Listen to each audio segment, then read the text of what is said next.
the Deutsche Koszulski. The Deutsche Koszulski. How do you pronounce the SC in Polish, White Eagle? You're Polish, right? I don't know that right. The Deutsche Koszulski. Okay. Thanks.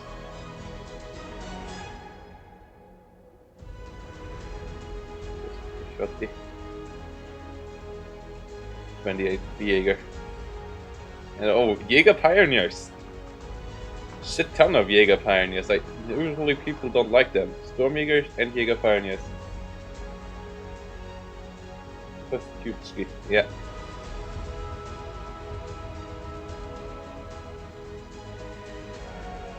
And T-34s on the other side, as expected, out of the first Polish. They're one of the best T-34 spamming divisions out there. They get 76. They get a lot of 76s. They get them in the 1943 and the 1942 version. The 1943 version actually being the weaker one, but yeah, the cheaper one as well.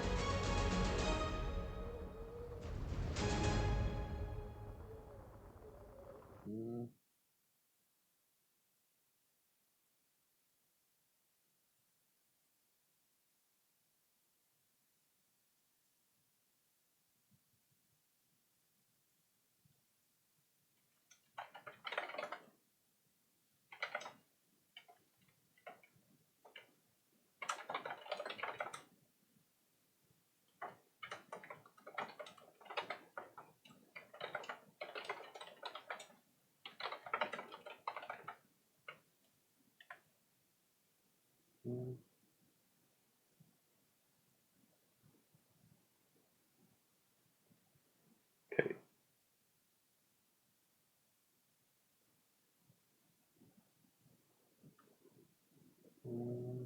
Twitch.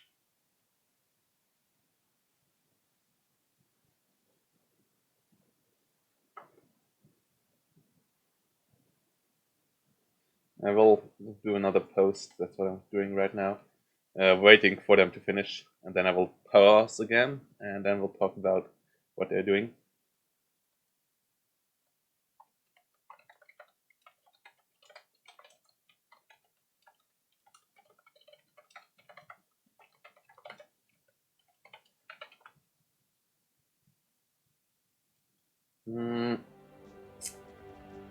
Both playing Vanguard, so yeah, nobody here trying to get for flatline.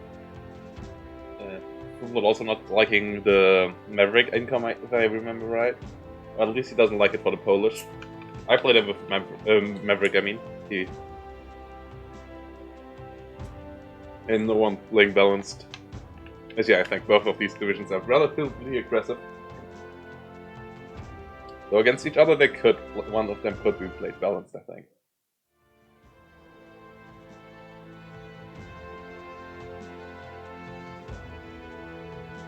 Jutski. Yeah, we have hard S's. ST. Kostjutski. Kostjutski or Kostjutski. There's a lot of ways to pronounce that in different languages, different styles. But there's only one correct one. How to get it if you just only read the Latin letters. Kostjutskis. Bigger pioneers. Snipers. More pioneers. So yeah, only infantry again. He did that yesterday already. No Stooks or anything. So I think he wants to have a couple of Stokes. Are there any AT guns here yet? No, not even AT guns. Really interesting start out of Charles so far. He might have 1 or 2 more points left, but maybe he only invests into air instead. On the other side we see some Truzhnia MGs, some PTRSs. 152 piece.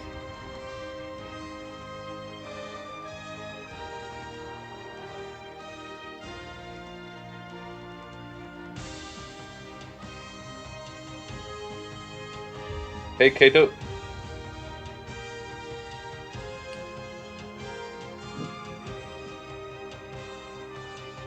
They sound Cholgovi. Chol. Some Druzhnias. Quite a couple of the descent Cholgovis.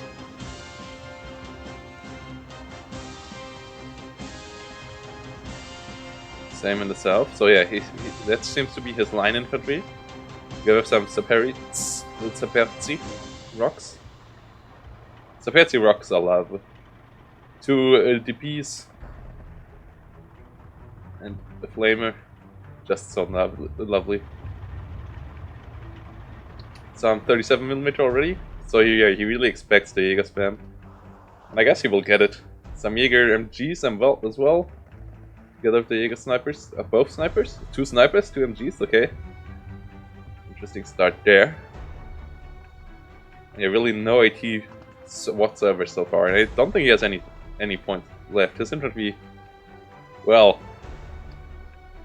30 times 9, basically that's the average here, plus, so it's 300 here, another nearly 300 here, and then 150 in the middle. So yeah, he has nothing left. Would go for, like, those are 25, right, and those are 30, so I would go like a 270, 570 round, or like 550 maybe. This is like 650 to 700. Then he has 1 or 2 planes, and then that's it. Okay, interesting.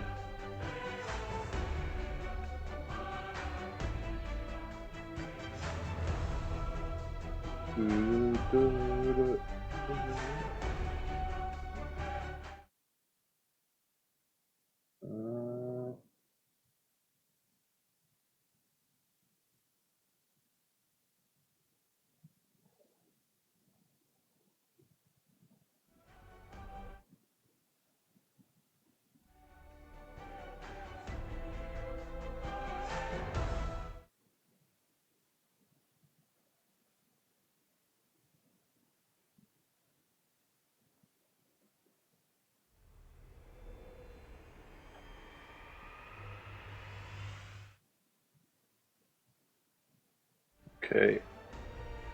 7 minutes in and they're still deploying.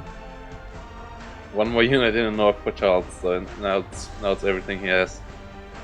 And it's only 2 T-37s, so his infantry engagement might pay off, his infantry investment.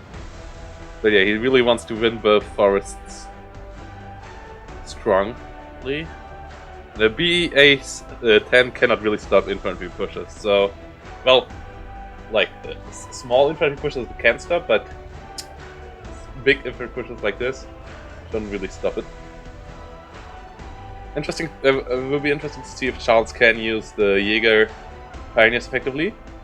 There's a bit buff though, as MP40 now is stronger. Is a pretty good MP, as it has 0.4 damage now. So yeah, those guys are still not great, I think, because 100 meter plus an MG42 plus TNT is a weird loadout, but they got a bit better than they were previously.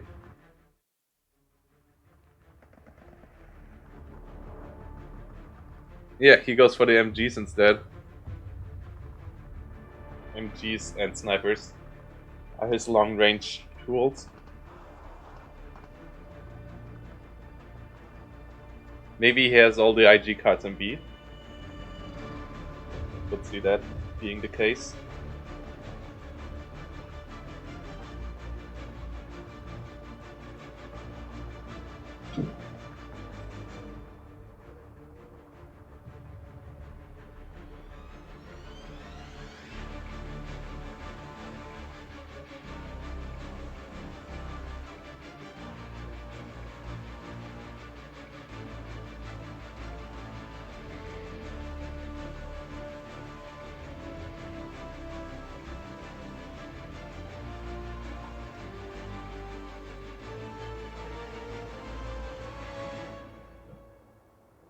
Okay.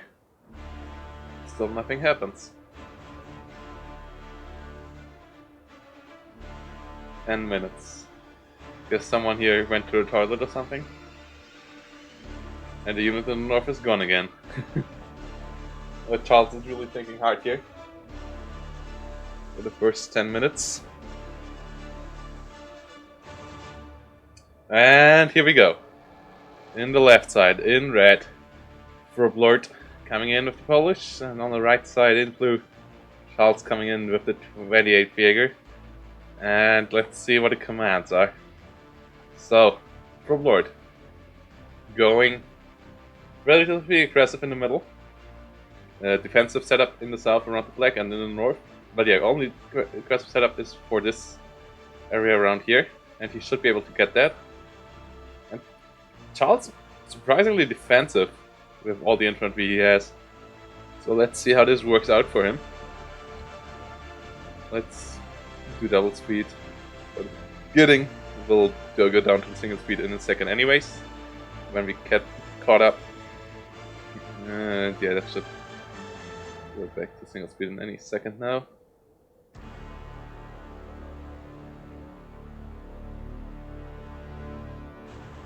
And we have the first engagements. G in the north, snipers over here. Members using the smoke. And Frubblord goes into the 1311. MG42 engaging the unit over here. This is the Maxim. Luzhnia. So the MG42 should win there in the long run. Frubblord gets the hill here as well though. And his 52p starts to kill the snipers. Oh, he has two 52ps in the air and engaging both snipers, so yeah, that's really good for him. There's a Panzerbüchse now. Fokker Wolf coming in, but there is a 37mm. So yeah, it's flying directly for one of those 52ps. Frubblord not reacting just yet. Oh no, he did react. He did actually just move them back a slight bit. So they were out of range, vision, and then one of them survived instead of dying as they would usually do. But he keeps them in the fire. No, he moves them into the napalm.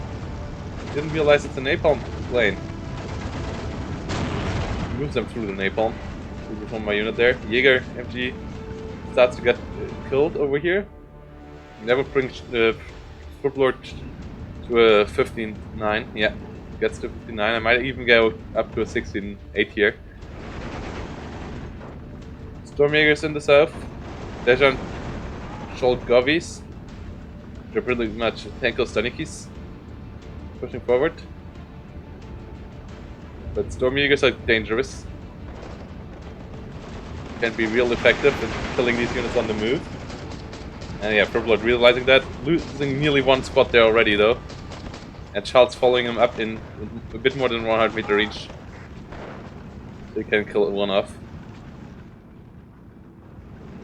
Yeah, good trades in the middle for Frubblord. Really good positioning there. But Stormjägers and MGs over here dealt with the Maxim. First flag captured for Charles. And yeah, the Dejan Chalgovis in the north have to be good in their defensive fighting. Otherwise, this might end badly for Frubblord. They should engage over here. But this allows the Stormjägers over there to engage, and if the Jaeger Pioneers throw there... Oh no, they get called back by Charles. But at least the Stormjägers can engage now. The other Jaeger Pioneers get their HE. No, they don't get it off. Okay. Oh, now they get it off instantly. But then Sholgovis win. They should be able to pin them down. Yeah, okay, and actually get the surrender. Dejan's over here die, thanks to the Fokker Wolf coming in. Now Stormjägers engaging the Dejan's over here. Hitting one Molotov in the face. But should win afterwards. Relatively decisive, yeah. We got a town fight. Stormjägers engaging the almost Falsies, and yeah, oh, but Stormjägers in the open over here. That was a mistake by Charles. It's the only Jäger Pioneers over here. Why is he not moving the other Stormjägers in here? I don't get that. In the south, he won the infantry fight, only one Dejong Salgobi still standing. But his Jäger Pioneers getting engaged by T-34. There's quite a bit of infantry over here for Charles, for Frubblord. But Charles doesn't have anything there. Panzerbüchse got the kill on something over here, I think. But yeah, overall Frubblord has, I think, the better traits so far, as he killed all the holding units of Charles in the middle. Charles lost his Stormjägers actually over here, not really killing much. One Dejong shall go, one Stolzig is going down. And he doesn't have connection here anymore. Okay, yeah. If those would have been still connected earlier, the Scardies would have been surrendered, but now they get away with 11 men. And a lot of armored units coming in. And yeah, he lost a lot of units in the north as well. Trying to use his airplay to get the victory here. Napalm should finish this one up. Or does it? Oh no. Frubblord reacting fast here. Moving it out of the napalm just in time. Or no, it did move out there automatically, okay. But still. That's important. Keeping the 52p alive.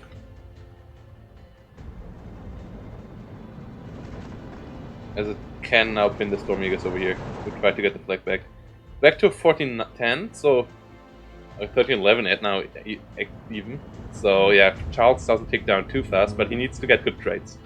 He still has a lot of units on the field, but yeah, he has to use them, and he has to be careful in the north, because he's only holding it with 3 units basically. Yeah, 3 units at the moment. Stormjägers now get through as the 52p somehow gets pinned down. Stormjägers over here get pinned down. That was a weird choice by Charles to actually try to push in here. Why didn't he brought them in the north? That was a mistake in my eyes. Should have brought them in the south or in the north, where they actually can be used in some forest kind of terrain. He almost killed all the Dejong Salgovis. So yeah, those guys reign supreme in the again. Marder coming in, killing off the first T-34. In a normal 1v1, the Marder should win this most of the time, because it has a better aim speed. Ooh, both sides firing at the same time now, and the Marder goes down, as it is a 1-star T-34. Yeah, but still an okay trade, 1 Marder against the T-34. More card efficient for the T-34, more cost efficient for the Marder. Frubblord now going up to 16.8.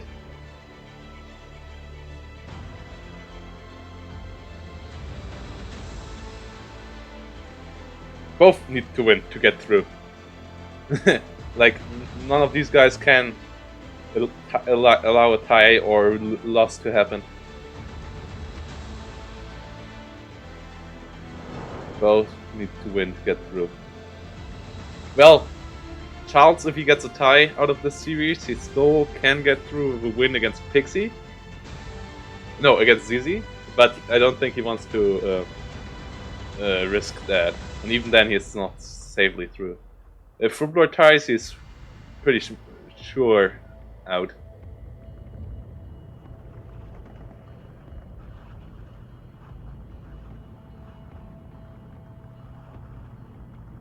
Yeah, but Charles is also usually good with the Jaegers. He did a couple of mistakes though, which were a bit unusual, I think. And the micro on the 52p here was amazing.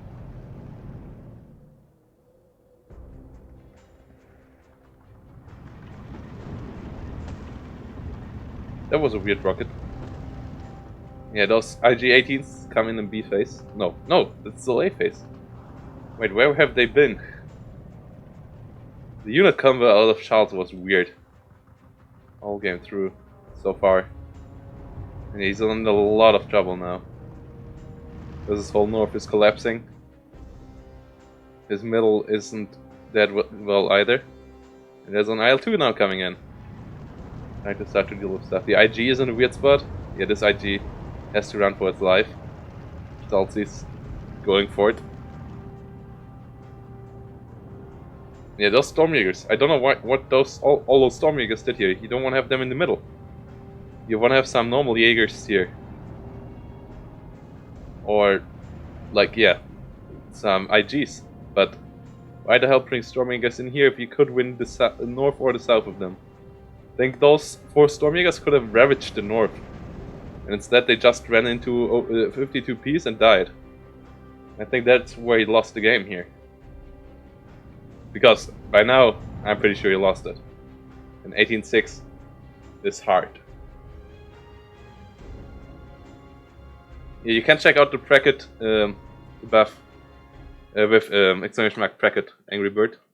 So you can see who has what standing in this group.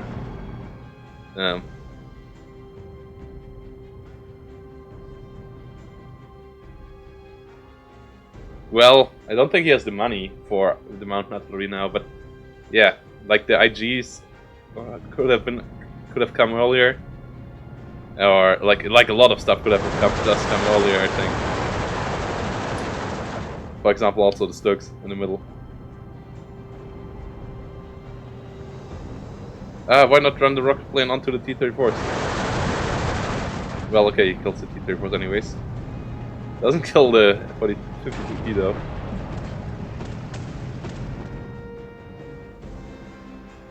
Yeah, Frubblord goes a bit over eager now. But luckily for him, Charles already threw too much stuff to be able to win this anymore. Tries to split up his troops now. Can he make it? Cluster is much wider now. Okay, yeah. Killed one Stug. Other one gets out. 3 minutes for Charles. He needs 2 flags. Then he has 6 minutes. But yeah, no, the whole north is just too favorable for Frubblord by now. Much too favorable. And he has, like, yeah, there's no AAA for Charles. The air is still in both sides' hands because both sides don't have the biggest AA. But actually the AA is better for Frubblord, and yeah, Charles doesn't have fighters to stop Frubblord from doing what he wants to do. And yeah, Charles surrenders. And this should be pretty clear. Not 400 more kills for Frubblord, so it's not super one-sided, but still pretty one-sided. 400 points in A is enough there to... That's 2.5 minutes more killed. That's 2.5 minutes of income that you just have on the field more than your enemy.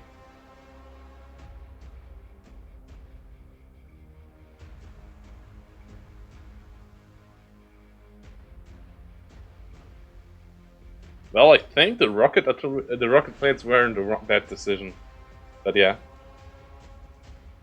and he had them from the get-go. But yeah, don't know. Was a weird group of units there.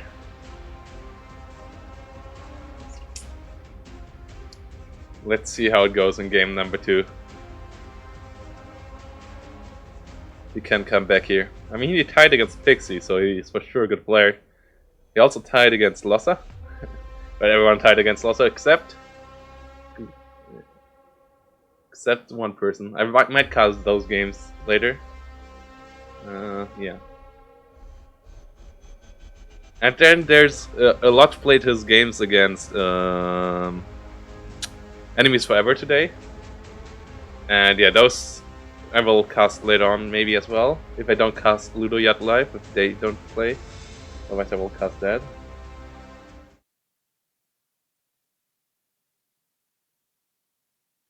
Okay, Charles and Frubblord are going on a 5-minute break. So I will do the same. We'll leave you with a be right back. And we'll be back when they are back. And we'll leave you with a 2-minute ad break. So please stay through the ad break so we can get a couple more cents in for the prize pool of the whole tournament. If you want to support the tournament directly, feel free to type matcherino into the chat. That links you to the Matcherino page. If you want to support Steel Division League over a long time, consider becoming a Patreon, becoming our first Patreon. We still don't have any. Or, yeah, if you want to have nice badges in Twitch, and you have a Twitch Prime, for example, just subscribe here. I still see some of you guys having Twitch Prime and not having subscribed to this channel. Always is a bit disappointing. But yeah, see you in a couple of minutes.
so we still don't have a new game hosted just yet.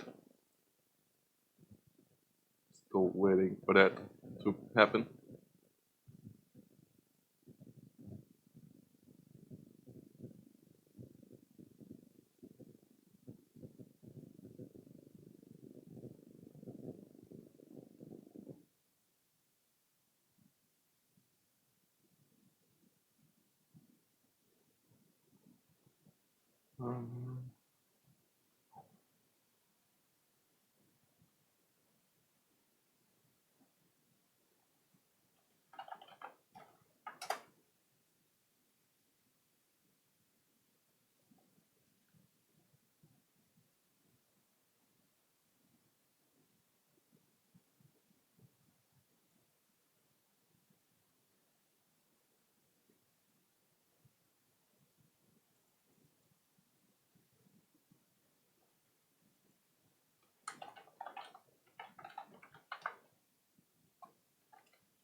Yeah.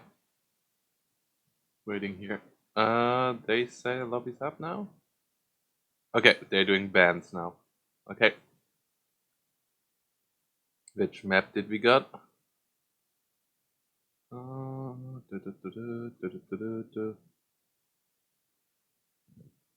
Ludo Chat and Stan the Man, Stanskovsky are playing. They're playing on Krupa.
A lot of games getting played now.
waiting. We are waiting. We are waiting. Is that already? Oh, they're playing on Slutsk East this time. Okay, missed the map. Yeah. Okay. So at least we know the map already. They're setting up. No, Ludovic vs Stanislavski is setting up. Okay. Stick with me, guys. Stick with me. Don't run all the way.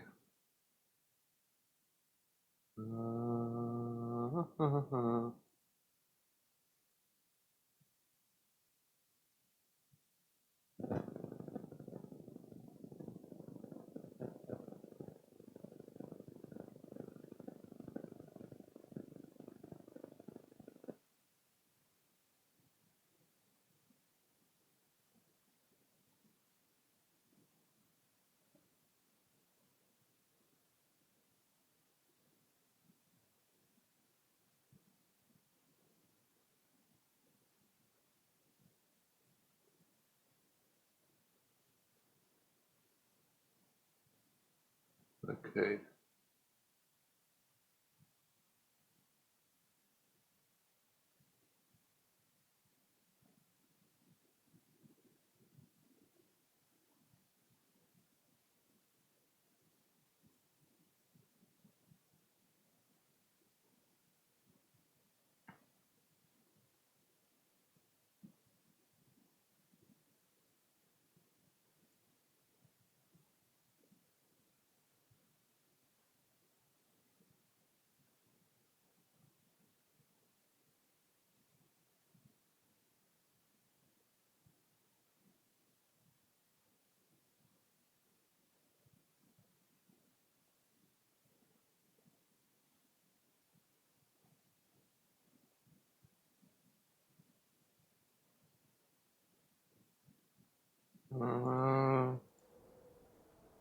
Metal Face versus Tunique. A lot of games starting now, guys. Just not the one we were waiting for.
Okay.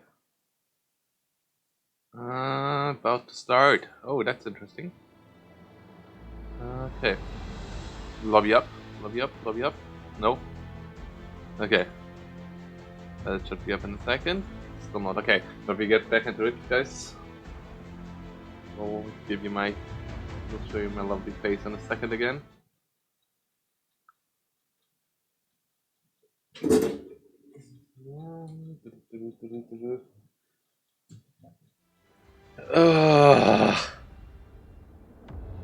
Come on.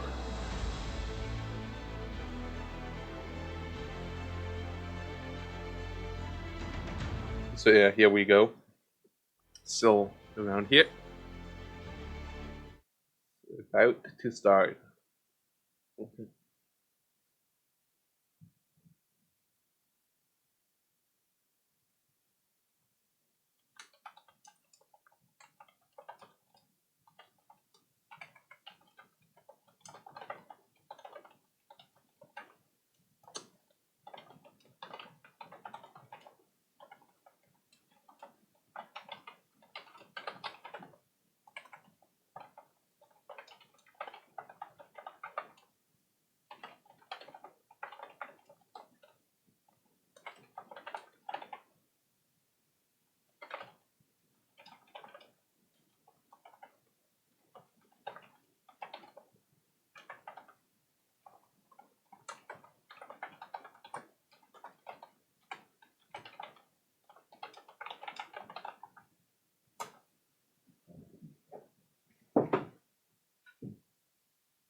not under running games, is it? No.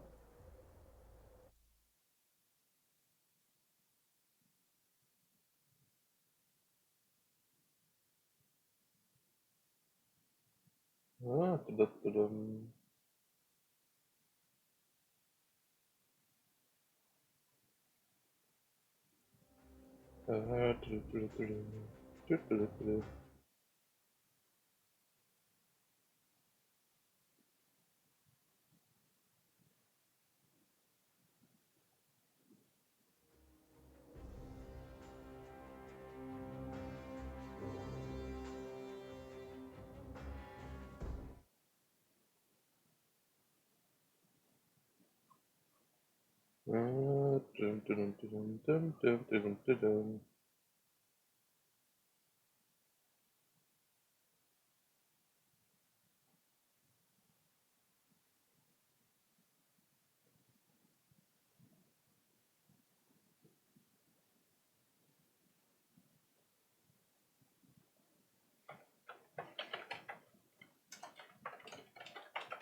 You cannot, I think. Seander, I think you gotta stick with the founder badge. Try to turn the founder badge off, but I couldn't find a way.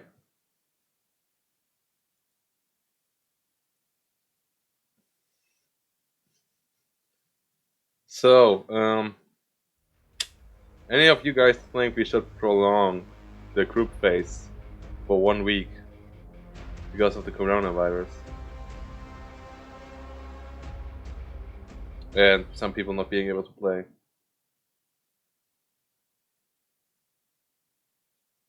Because we have some talks about that right now.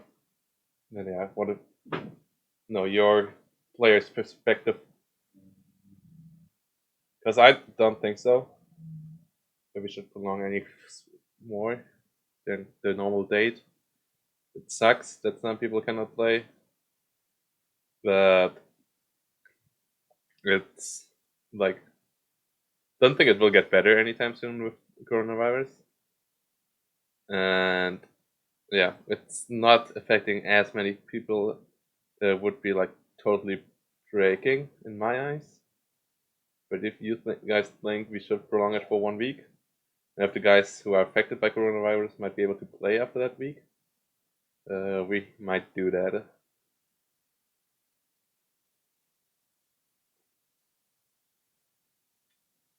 What the hell? So we have Metalface now playing, right? Oh, okay. Guess he's doing it on his own stream.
Okay.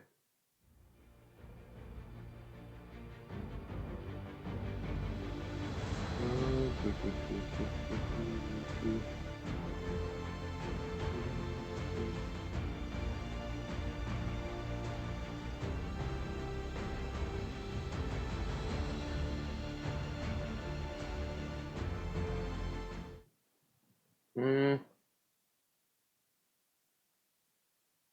Oh. Oh. Thanks.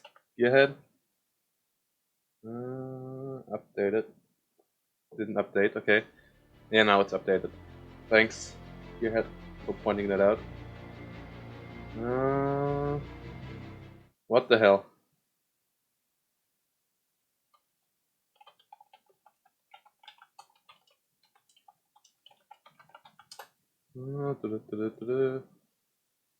They're really taking the time today.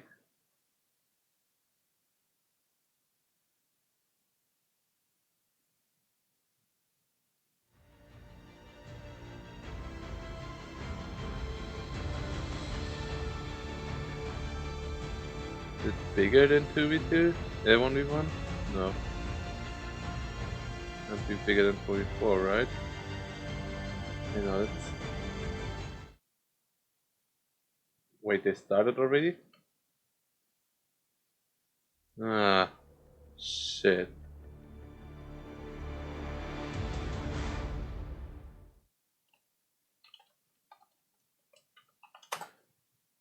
And I can't see the other game either.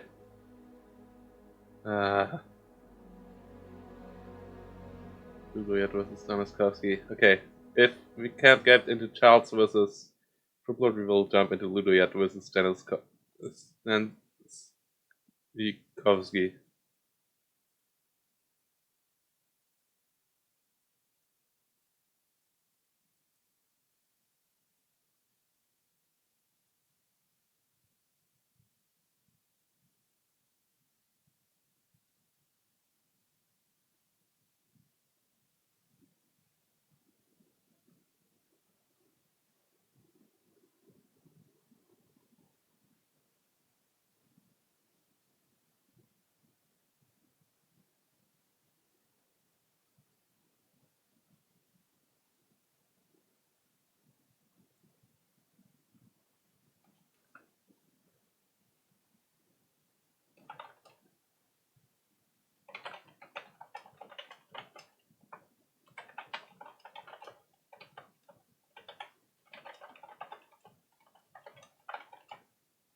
Okay.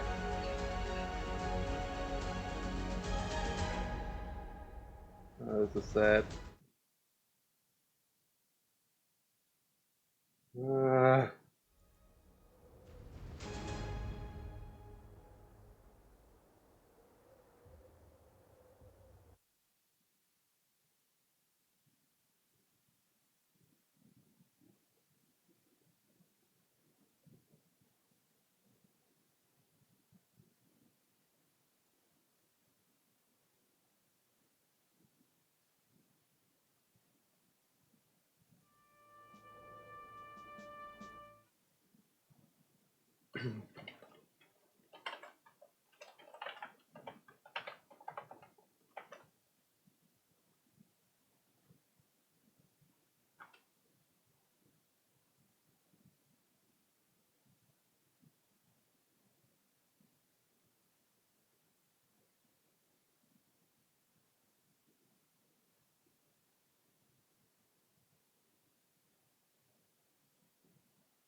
this game is not going on either. Come on.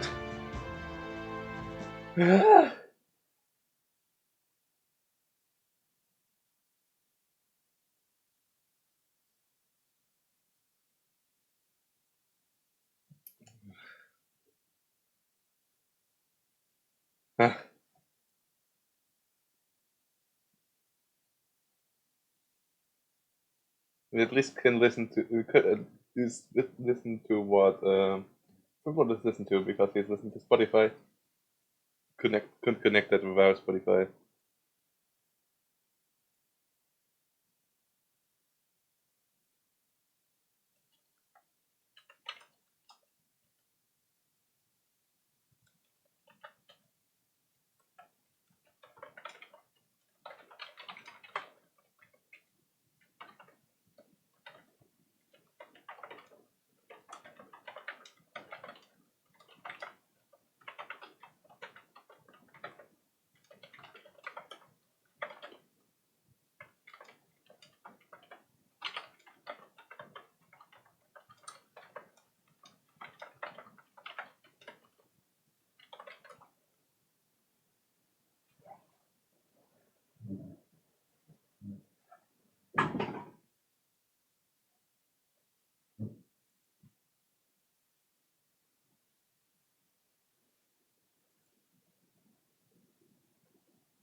Come on. Why are you not starting Lulu yet? Nanaskowski. At least give us a game.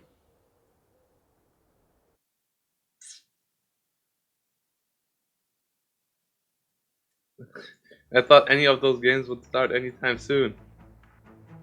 If I start casting a replay now, I will lose those games. And yeah, I expected. Yeah, Charles doesn't answer anymore, so they're in the game. We will cast that after Ludoyat versus Staniskowski. Yeah, gotta wait for them to start. So.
Why they're not starting? What are they do? Why are they sitting in a lobby for so long?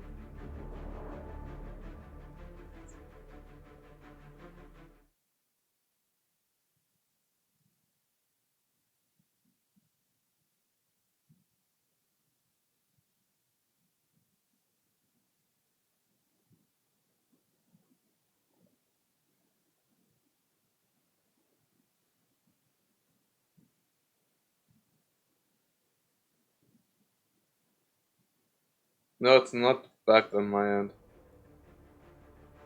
He is playing in the game. He didn't turn on spectate mode. Time to collision. So, yeah.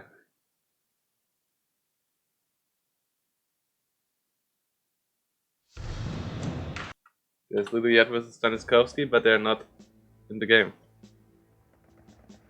Division. Oh man. I can't blame anyone for turning off. Oh, okay. Now it's a running game.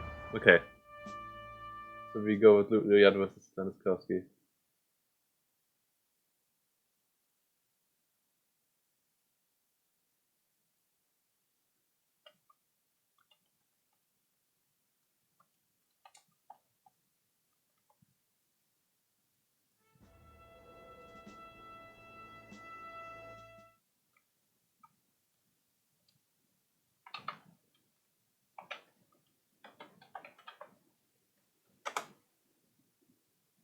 Okay.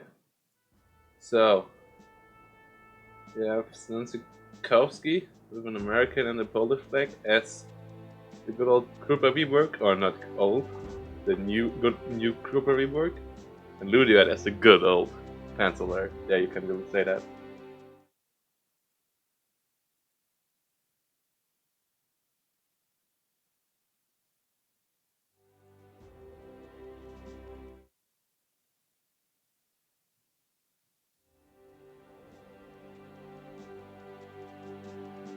Ah,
okay.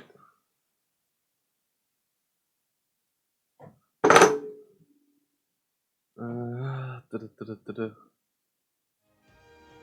So, Ludoyet versus Staniskowski. So yeah, on the right side in blue, Ludoyet, and on the left side in red, Staniskowski. Both playing balanced, which fits the map. And yeah, IS2s versus a shit ton of Panthers. Will be an interesting game, I think. Ludoyet went on a killing spree. I can show you the standings of the group.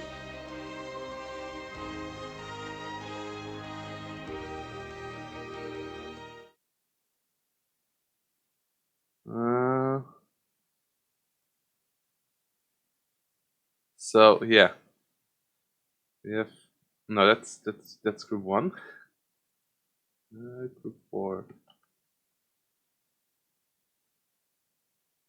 We have Ludoyet as first place. So if he wins here, he for sure is first place. Otherwise, Time to Collision could still take it away from him. Then, and for Staniskowski, he needs a point at least. He wants to keep his chances alive here, I think.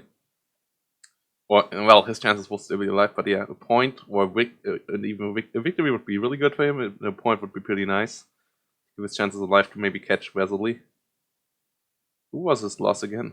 Against Vasily, okay, yeah, so he needs more points than Vasily. So victory would be pretty much necessary here for Staniskowski to keep realistic chances of advancing.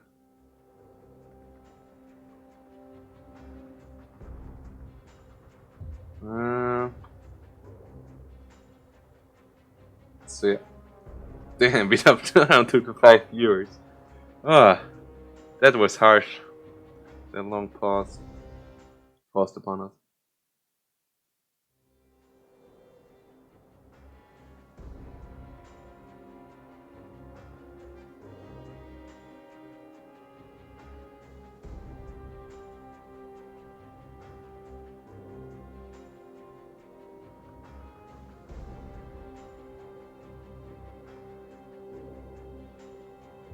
Okay, we are on Krupa. One of the weirdest maps in the pool. And that it only has 3 bridges to cross.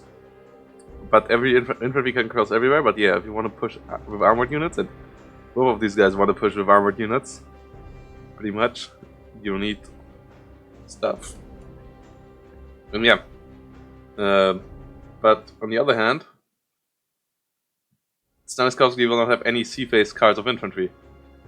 So yeah, if Ludoyet can just massacre the infantry, he can win here still.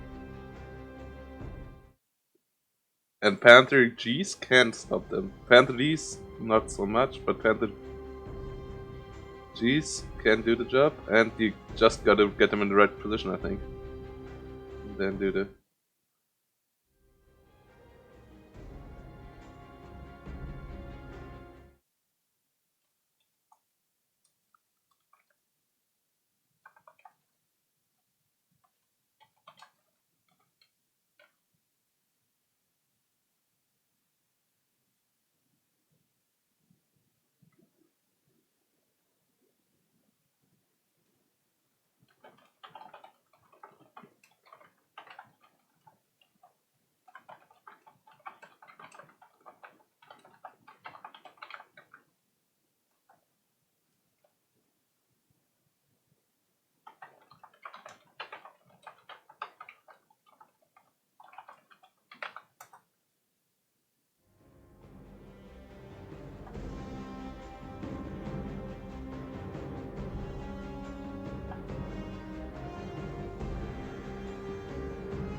couple of channels.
Okay.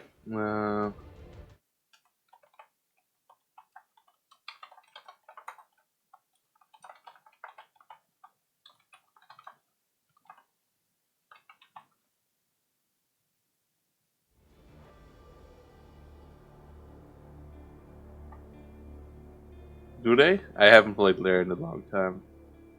Never liked this division. So yeah, Duliat going for defensive setup. Staniskowski as well. This is IL2 KR though.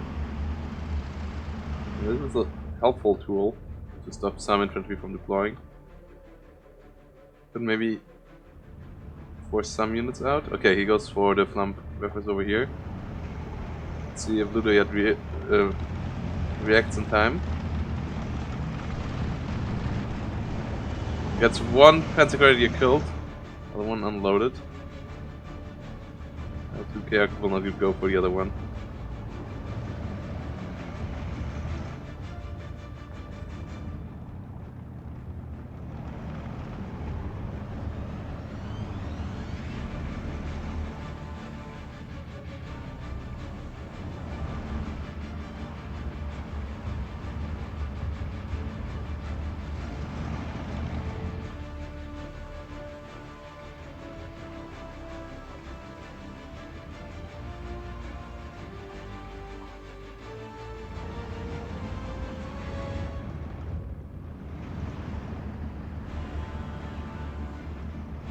IL2 KRs now going for the north, but yet not killing anything, not firing any more rounds.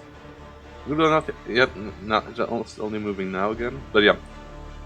Staniskowski didn't exploit that at all, so yeah.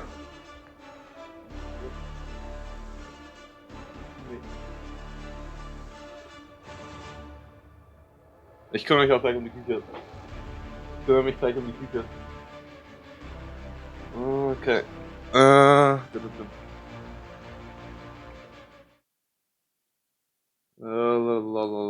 Okay, where we go? Sorry, guys, my roommate came in. BA10. Pausing that Luliat's push over the river.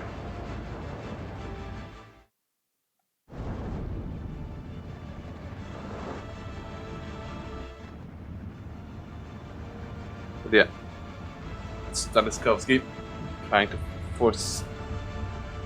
Not trying to force any river crossing. Two AT guns sitting on across each other here. L2 KR now trying to go for some half-jacks in the south. And there's a Sis-3 and a Churchill to stop any moves over the river. Jagdpanzer over here. And there's now some AA. Getting a crit already. Tail damaged. But the IL-2KR got the kill. At least something got the kill onto the half-track. Might have been the Churchill actually. I think it was the Churchill. Yeah, it was the Churchill. IL-2KR gets forced back. That got one kill.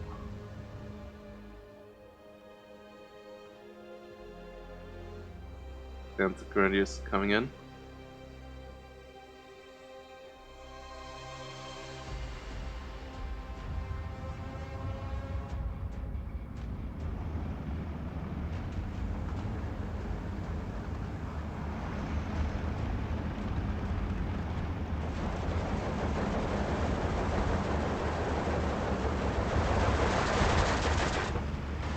A lot of shots landing in the water around those trophies. But they should lose the long range engagement against the MG42. They're only firing with their...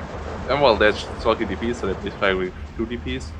But they're only in heavy cover against building cover. But they're getting support now by quite a couple more salty DPs.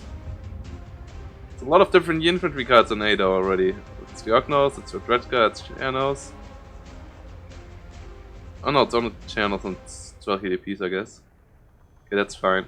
That gives you quite a couple more. Like a Strelky card in B phase and some other, like Strelky and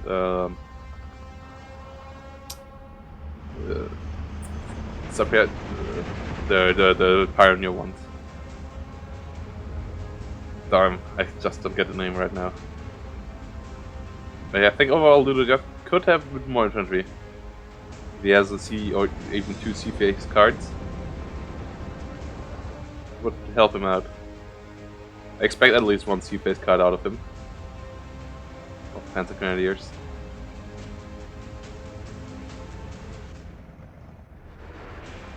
Get some SDGFZs. He has a lot of infantry over here. That's where it is. Over here get pushed back, and the Strelkies, the mass Strelkies killed the MG. AA went a bit further back. Only has 800 meter of range though, or doesn't it? No, it has 2000 meter of range. Or they have 2000 meter range, so you might want to get them a bit further back than they are right now. Pioneers should be able to get in the building.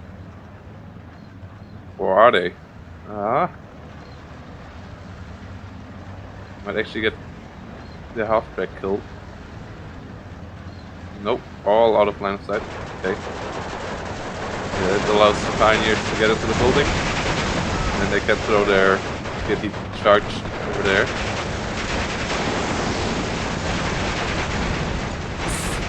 Half-track gets instantly sniped. The Pioneers should win this engagement for sure. There's only 4 Strelkies left. There's a lot of stuff firing on them.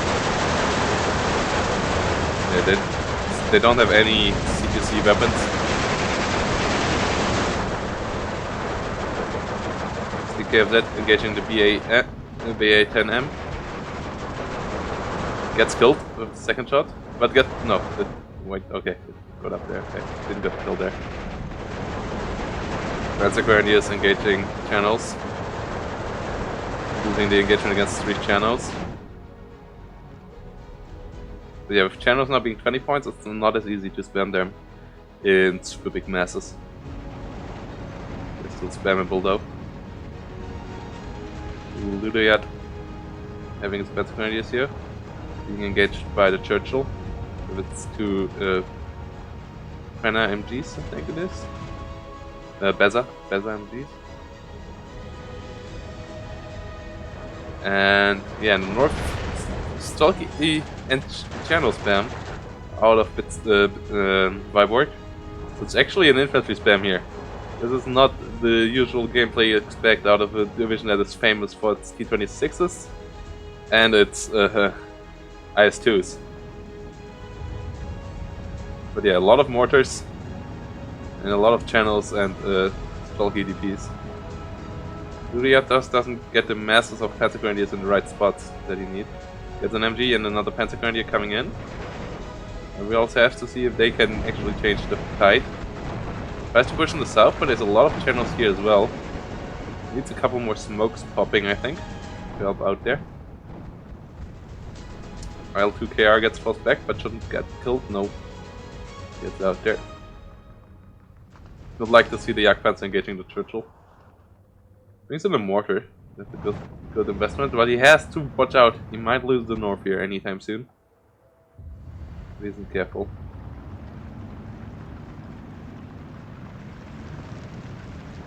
Yeah. At least we got back to 10 viewers. After the debacle that was the waiting time for Charles and Frubblord. Good to have you all back here, guys. If you want to see the player's perspective of a League player, Metalface is streaming now as well, his game against Unique. Yeah. Ognos over here, engaging. Second one throwing its smoke. Bit unnecessary there, but still. Better to have them safe. Was 12 KDPs coming in, I think that's the last one. That's almost C-phase. First IS-2 hitting the field. Some more BA-10s. With Stanskowski tries everything to get across here. Kills the AA piece. So there's only 120 mil in the north for now for Ludoyat. Calls in a mortar now. Yeah, he really needs some more firepower to deal with all these units. This has the Jagdpanzer and the Flak 38 now engaging over here. Pinning down one channel squad. Putting fire on the second one in the building now. And yeah, kills a couple of them, destroys the building. Got him into the forest in the south now. But there's still a Churchill. And yeah, the Jagdpanzer finally moves up. A bit too late for my liking. Could have done that a bit earlier. Could have maybe forced Stanskowski to invest more into the south. BA-10 engaging over here. But overall a good game. Really shows how good C group Division 4, Division Guderian has become by now. No major oversights just yet. Like, yeah. And they're both playing balanced, so they're not forced to play aggressive. But I really like the Stanskowski moves up here with the infantry. Yeah.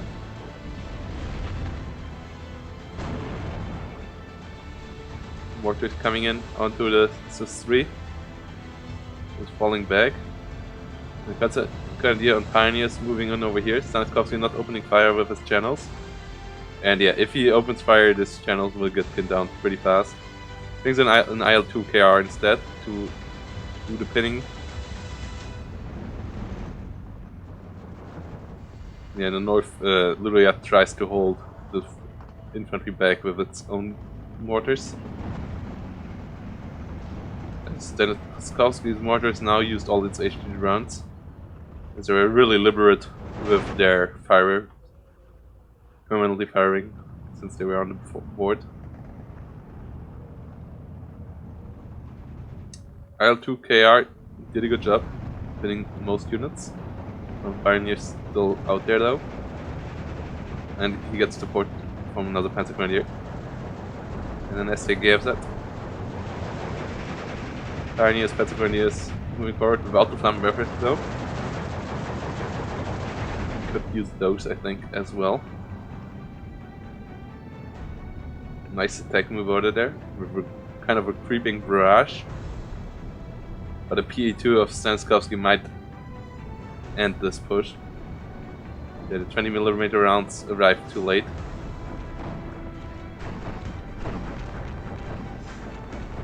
I think there was an indirect nerf to AA pieces that shells fly slower now. Like, because they also impact later. Like, everything flies a bit slower, I think, and yeah, they also impact later because of that. So planes often get their cargo off because their stun comes in later than it did before. Or is it just me seeing something wrong? Oof, IS-2 one-shotting a Panther over here. That was cruel. So it's 2 IS-2s on the field now. So that means we will not see all 20, because this one is a commander. This down here isn't though. So he at least has one card of the IS-2s in A, and one card of them in B.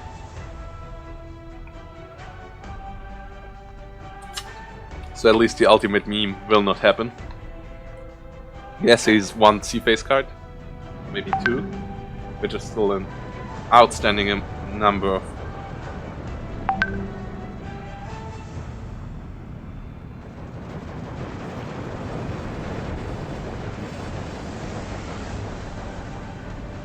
IS-2 killing another.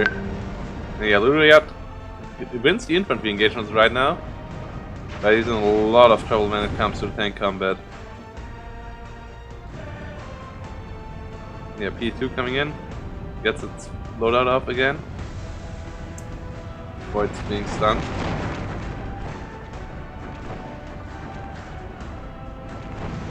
And the APs gets killed by the T-34. Wolf comes in too late. Not reacting in time. P-40 getting stunned. Yak Panzer might get killed here in a second by the IS-2 as well.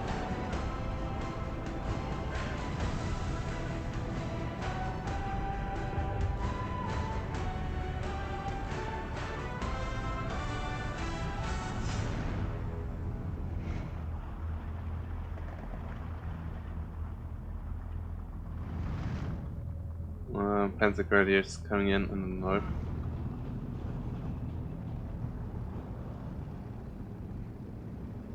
Flag 38 and Flag 41 over here.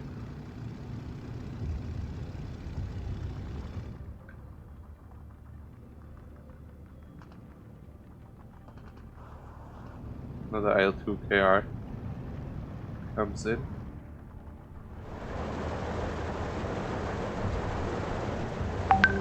We have mortar fire up here in the north, trying to pin down some infantry units.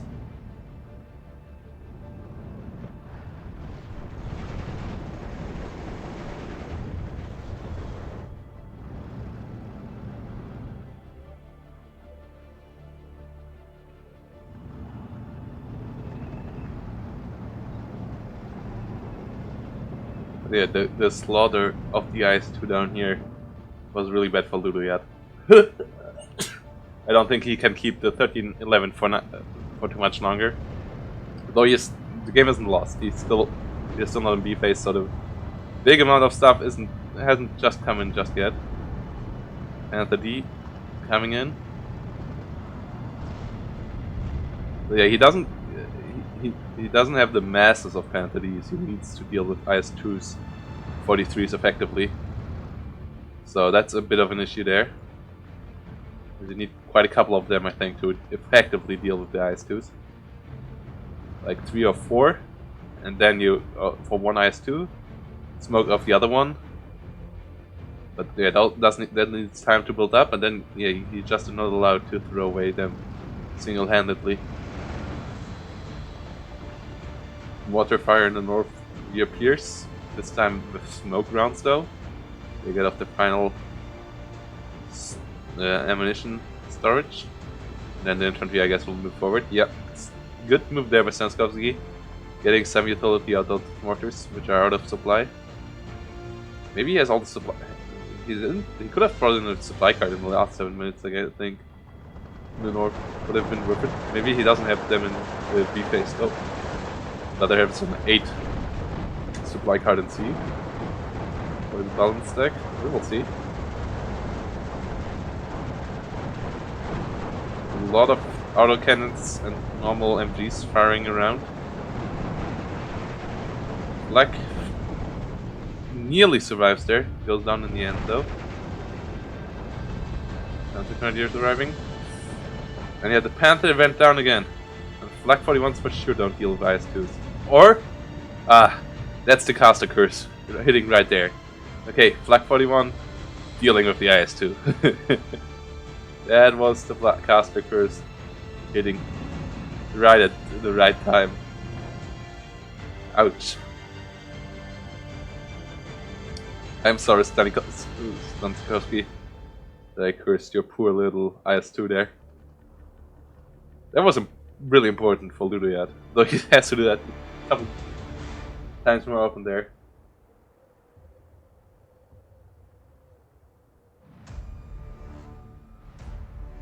Well, but Ludoyat needs to get the right amount of units for being able to grind down IS2s. And I don't see him having them yet. Because Stanislavski always forced him into trades. And into not the best trades for Ludoyat, I think. And I think Stanislavski so far traded much better.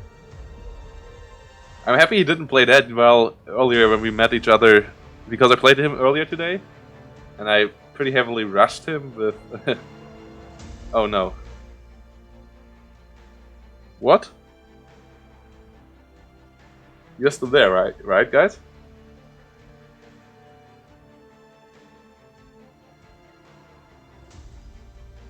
Did Stanislavski got a disconnect there? Oh, that's a shame.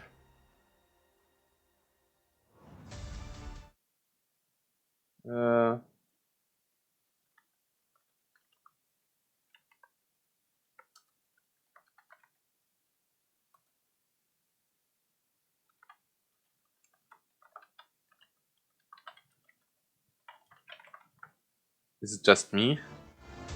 Did I just got disconnected from the game, or was it the whole game crashing down? I guess it was just me? Okay. No?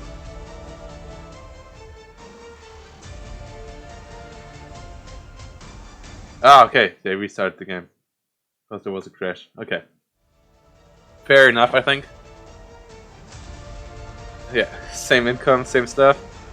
Sad for Stanislavski, but yeah. Because it was really ahead there. Ooh, that hurts. But yeah. You basically, like, yeah, if Ludo would have went for it, he would have been allowed to take the victory there. But I think it's good sportsmanship there to allow Stanislavski to the replay because he was ahead. And yeah, Ludo was actually lucky there. Even though it's still a shitty situation for both players. Yeah, it's a bit sad that we don't have a tool, like, yeah, overall tools are rather limited when it comes to replays and stuff. In StarCraft 2, you have the tool to allow people to start from a replay position out again, which allows in situations like that to just get back into the game and restart it from the position where you were at, and then you go on from there. Sadly, we don't have that in Division 2, so yeah, we have to do a ruling like this and sportsmanship, which is on fine display here by Mr. Ludoyat.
Okay, so yeah.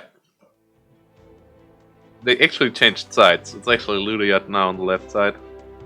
Tsarkovsky on the right side, in red again though, as he still plays the Soviets against the Axis on the right side. For someone who played Normandy 44, always feels a bit weird to see the Axis in the blue. But yeah, Panzer here. But it absolutely makes sense to show the Reds in the red. The Soviets. But it feels weird if you have like Panzer against 3rd Canadian, and then it's blue side being Panzer and red side being 3rd Canadians.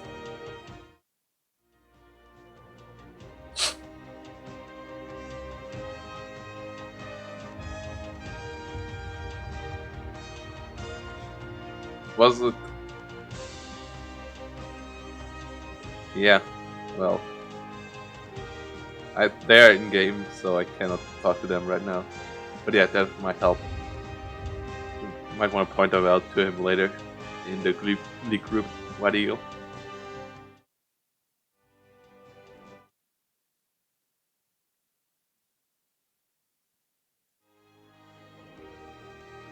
Pensacola and Pioneers coming up in the south. AJ-18 is coming up in the north. 104th position. He goes for this position, in which I usually park my AT guns on this map. Feel everything coming down. But I usually start from here and move them in here from this side. So it takes longer from this side. Just a bit, but it takes longer than if you drive here, here, here. So yeah.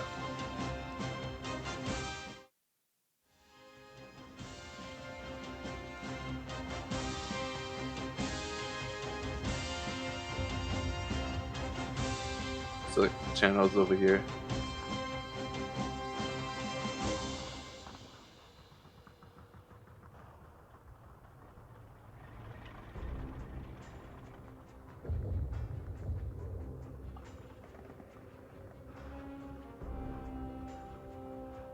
So, okay.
He always looks focused on Krupa? You mean on which side you want to push, and then, or what do you mean with focus? I think Krupa is always won by a 1-2 punch. If you want to do the be the aggressor. It's won by like forcing him to over-invest over here, and then building up 2 minutes of income over here, and then rush him over here, or the other way around. Pulling his forces over here and then magically appearing within a horde of units over here, capturing these 3 points. Sometimes it also works in the middle. For the left side it's harder to hide though. For the right side it can work. Push over here then. But for the left side it's usually harder to hide. But yeah, it's often a pretty heavy grind. No matter what happens. Yeah, we're still waiting for the game to start.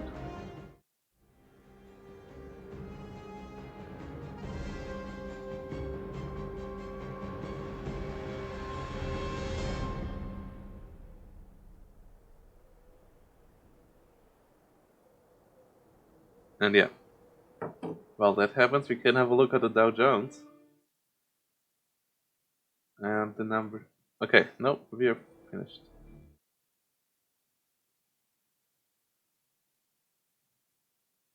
Oh wow, 7,200 cases now. And yeah, Stanislavski stays with his start from last game. Has some Churchills, has some AA pieces this time as well. There's some flags on the side of Ludiat as well. Wants to go over the river. Okay. Interesting there. Stanislavski goes for defensive setup.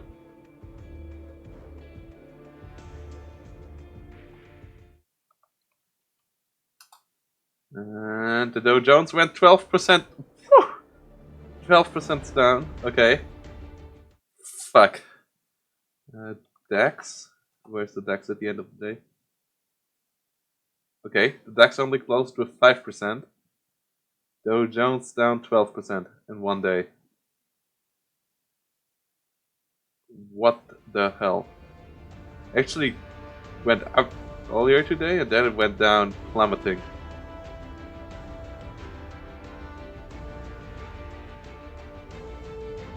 Worst day since 87.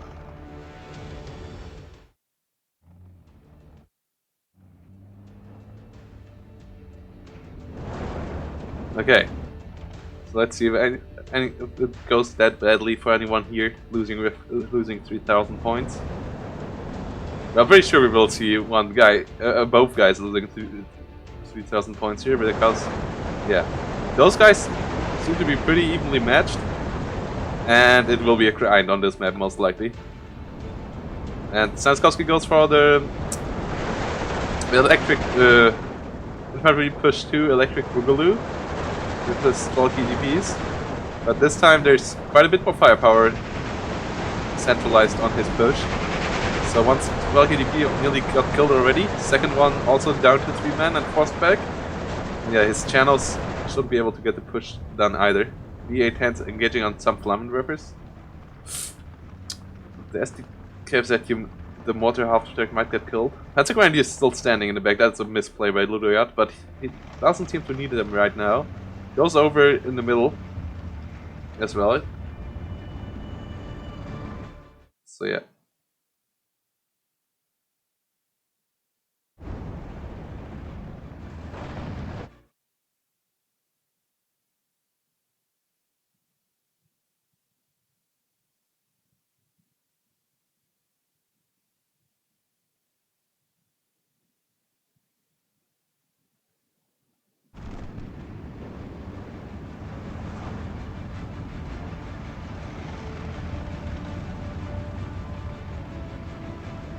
Channels moving in over.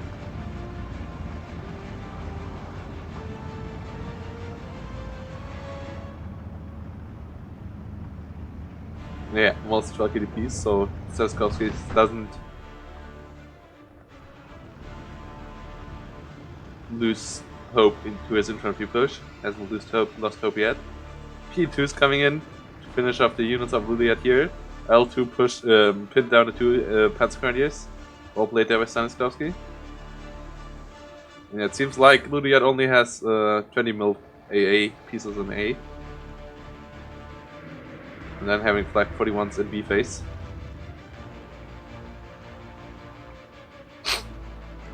Also no fighters in A, it seems like. Oh no, he had Fokker Wolves, so yeah, but he just doesn't have them yet. Ognomachiki is getting killed by the Flax here over here though. Well done there by Ludoyat. Panzergrenadier is going a bit too far. I don't want to push with Panzergrenadiers. They're not the best push infantry in the game. Just too costly for that. With their 30 points. Yeah, Strelky DP is massacring them there.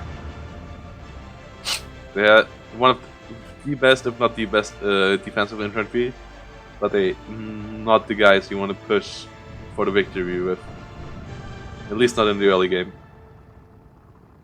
L2 pinning down more units over here. And another IL-2 KR. So yeah, 2 IL-2 KRs. Really starting to pin down Ludoyat over here. This one is out of 20 mil rounds though. And out of 70 1.6 rounds as well now.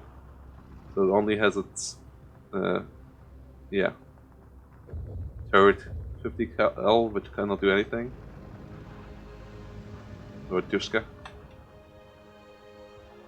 Second IL-2 still has a couple of rounds left though, so it should be able to get a couple of kills on this Panzer Grenadiers again, especially after they started moving. That kills 2 more Panzer Grenadiers. More AA coming up. And the mortar fire starts earlier this game from Ludoyat, as he handled the infantry push pretty well. Has a good ascent of Panzer Grenadiers over here. But the first IL-2 hits the ground running.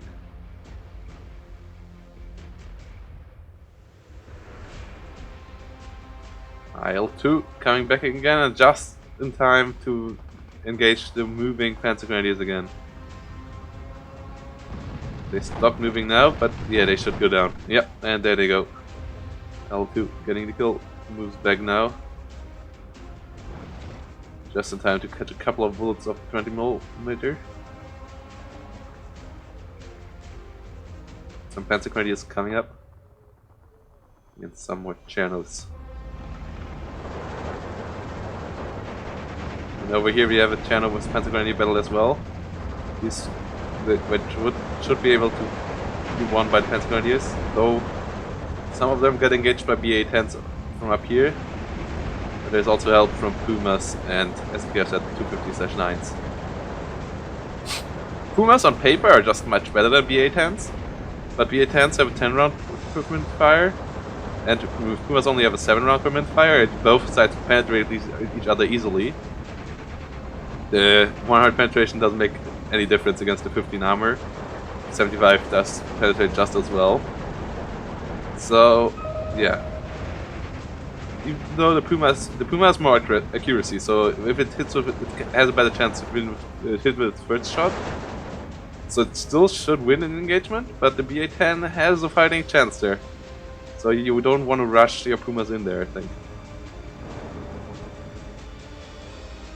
Like maybe get the first shot off and then move back. Leskovsky here pinging onto IGs to remember where it is. More Panzer Grenadiers moving over. Yeah, here we have a BA-10 engaging SK 50/9, which is a rough engagement for both sides as well. And the BA-10 gets forced back, so the FTKZ might get the kill. Nope, BA-10 gets out of vision. Has its loader wounded though.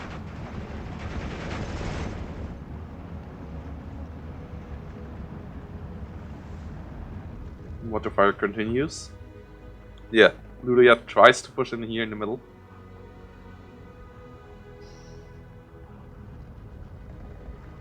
Yak Panzer coming up. It's a bit of an ice too.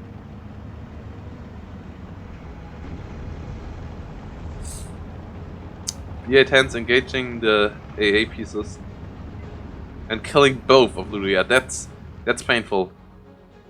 Because with 4 20mm, you can kill an IL-2KR, it cannot come in there. With 2 it gets forced away, but it might kill a couple of units before it has to run.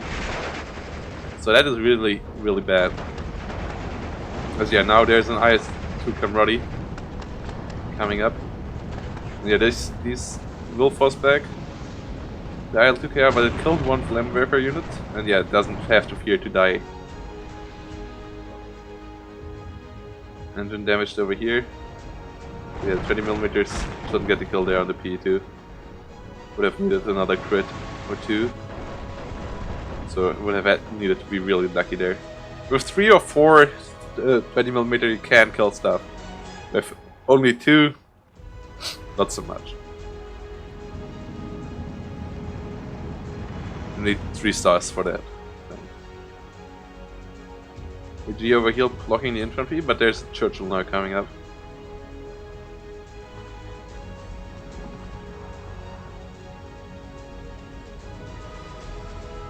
Churchill engaging the IG, or no, it's engaging the, yeah. It was engaging the Panzer Grenadiers. Ludoyat getting 1311 again. Grabs the flag over here. Pack 40 coming up to deal with Churchill. And yeah, both sides ignoring the south for now. Fighting over the middle.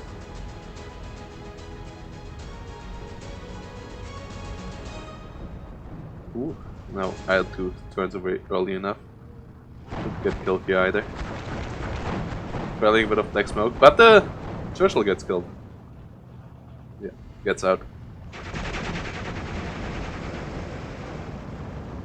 And IS-2 is stuck.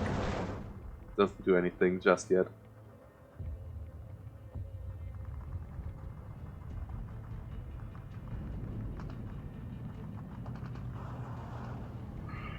IG over here and MG42 engaging the channels.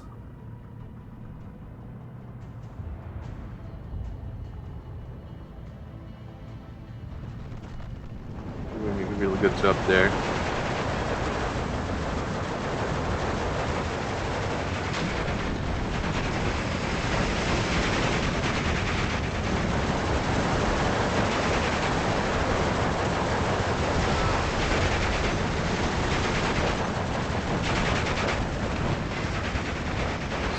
KDP winning. Pioneers over here engaging. Ooh, and a good push out of a big push, not a good push. Don't know yet if it's a good push. Coming in over here. A couple of units already going down to the SDKFZ. The PTRD might get the kill at some point. As the SDKFZ also runs out of bullets. So yeah, driver knocked out. Shooter not aiming right now? Yeah, there it goes. So the push at least got the forest for Stanislavski so far, but I don't see him pushing any further. Pack 40 has to be careful over here. Oh my god. Whew. Okay, he unloads it now, but that means it's under fire from everywhere. That Pack 40 was going for a weird spot. But in the same time, Ludoyat over in the middle is at a 59 for now. So he's really good taking Stanislavski down now. Shouldn't hold that for too long, but it's good to have an advantage here. Having some time ticked off Stanislavski.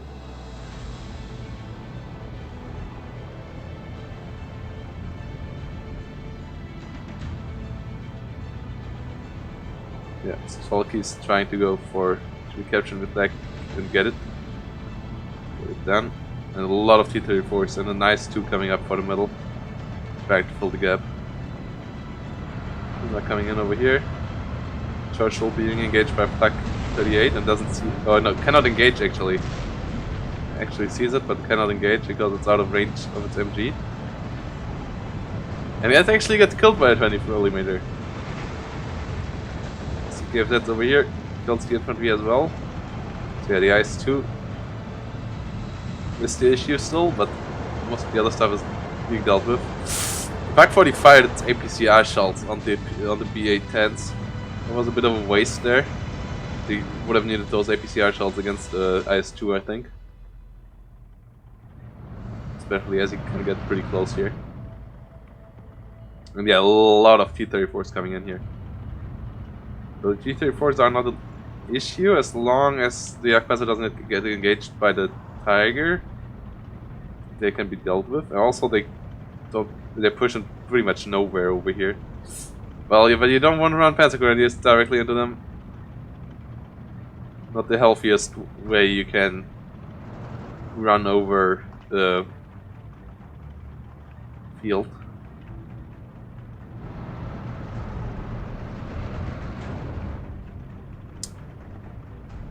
Okay, BA2 pinning down the Panzer Grenadiers in the forest. Focke-Wulf coming in too late. Another Focke-Wulf with bombs in the north, trying to pin down the forest. As Stanislavski now has the 1311 as he captured the flag on the other side of the bridge over here. But he still has to get in here. Brings in his Stromoviki rocks.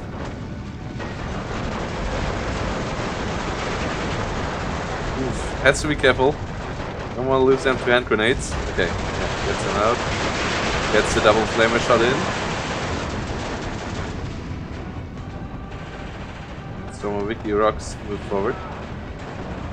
And another unit over here. Panzer Grenadier is moving in, but they are in too great CQC. They will lose against so many rocks. The Pak 40 has to move back for, as well. Fucker Wolf getting blown into smithereens over here, but the IS-2 falls.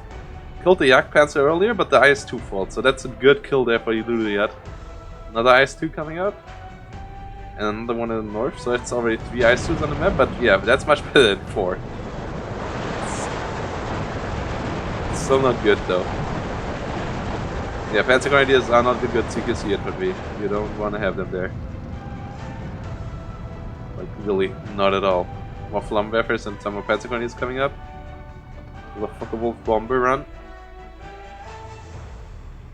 Yeah, it's back to 12-12 as he captured the flags in the middle. But the IS-2 over here might change that in a second. Pak 40 engaging with APCR. Not with T-34s. Bit of an overkill there as well. And he deals too little damage there. With normal AP shells he would get the kill there pretty easily. Yeah, this way he only gets crit after crit after crit. The PCR shells are out. At least he forces to fall back. And yeah, gets the kill there with the AP shell instantly hitting.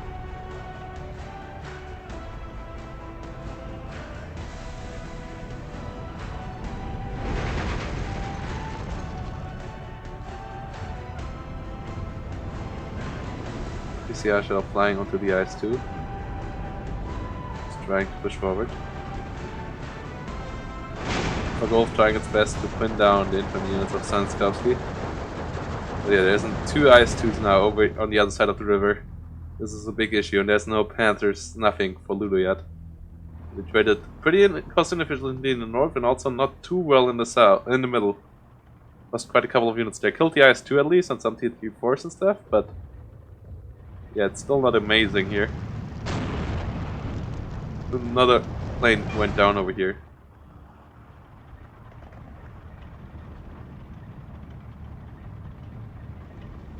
Pak 40s actually get the kill again here. Onto another IS-2. So yeah, that's 2 IS-2s down. So quite a couple to come. Oh, yeah, 2 standing right there. Another Pak 40, I guess? Yeah. Yeah, the Pak 40's doing a good job there. That was pretty important.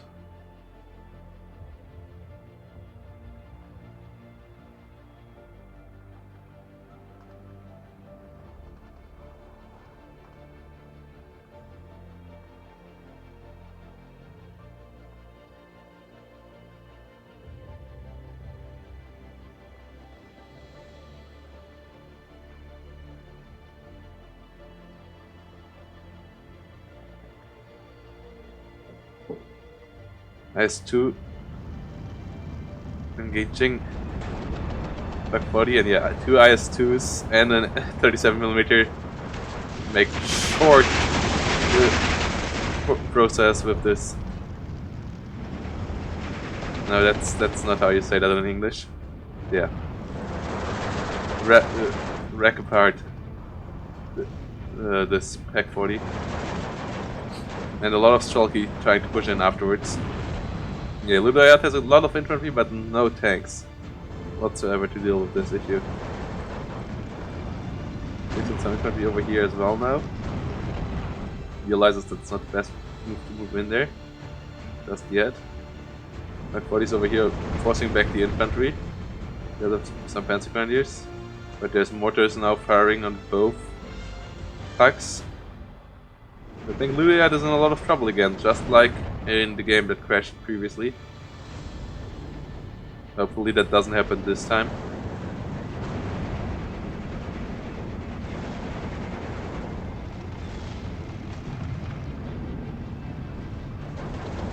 So Sikowski engaging over here. This IS-2s. Bulky's getting pinned. Fucker Wolf's coming in with the bombing run. Onto the IS-2s, I guess. Ooh. Might go down here though. That's IS-2 getting pushed back. Okay, both one bombs were on the same IS-2. Second one getting pretty close, a bit too close for my liking. Okay, stopped it. He's out of 59 already, he doesn't need to push any further. And now T-34 engaging there, I think.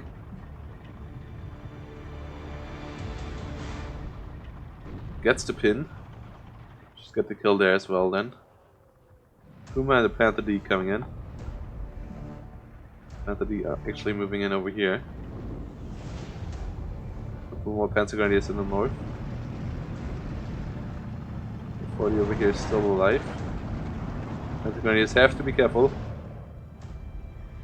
Yeah, Ludoyat still has a lot of time, but it's not endless. It's not endless amount of time he has here to deal with what Stanislavski is throwing at him.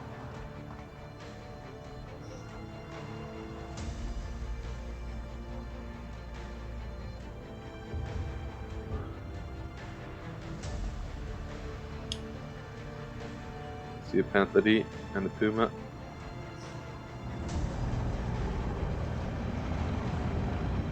Jagdpan's actually getting a kill on the IS-2. Yeah, that gives some hope to Ludoyat. Overall, the position is still not great for him, as there's really a lot of IS-2s, T-34s coming in. There's another IS-2. Though the number of T-34s is not unlimited. I think he only got 1 or 2 cards of these. And it seems like he got them all in phase, so there shouldn't be endless numbers of these. And then it's only IS-2, so that's easier to deal with. And as I said earlier, I think Ludoyat should have the infantry advantage. He only has to drag in the game a bit longer. He starts trading, capturing a couple of flags back. Because as it is of now, I don't think he will win this. Ooh, IS-2 gets the shot off. Real bad. Okay, you want to move forward.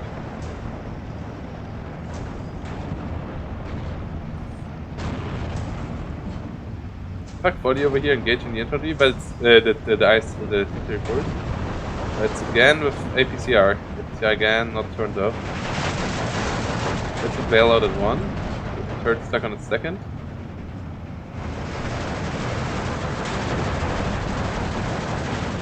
Another one should get killed here. Nice. Mission damaged. Now he's out of the APCRs. He gets the kill with the AP shell. Should get a kill on 1 T-34 at least over here. Yeah. Nice micro there, Ludoyat. Increasing more infantry. Bit overeager here by Stanislavski, maybe. Ludoyat not. Yeah, okay. Sadly, not being able to get another type of round up. Moving a bit too far forward here as well with his defense grenadiers. Flag 40 helping out with the infantry. Yeah, he gets one more flag back, so that's 20 minutes. That's much better. He might actually be able to capture this whole. That's a bit of a throw here, maybe by Stanislavski. I mean, he's still ahead, I think. If he gets the Puma here, he's still fine. Especially if he also gets the Panther. Yeah, really, Panther versus IS-2 direct engagement is not what you want to have. Yeah, good move there by Ludoyat to get moved backwards. Actually, Puma, not too bad to lose there. Cost the IS-2 at least a couple of AP shells. Which is a way to deal with it as well. This one only has 1 AP shell and 4 HE shells left. So yeah, so now it's 5 HE shells. But how's this one HE shell actually equal 5 men or so? Gets the double surrender here with Flammenwerfer. This was really important. Double surrender there, but oh my god. Stanislavski kept a couple of units here. He has an ultimate card in C phase. those boys are coming in now. Spread out pretty heavily. Together with the rest of the channels, together with the Stomobiki Rocks. Stanislavski really wants to end this game. I think he needs something else to help out there. I think he needs a couple of mortars or something. He only moves them in, like, yeah, he only moves them in, and I don't think that's the right way to do it. Because he's not that far ahead. He's ahead quite significantly, but he's not throw infantry units away no matter the cost levels. And he's not that close to victory either. There's still a couple of... Like, he still has to hold it, even at a 59, he still has to hold it for 10 minutes. So, I don't know if this is the right choice. I think it's a questionable choice at best.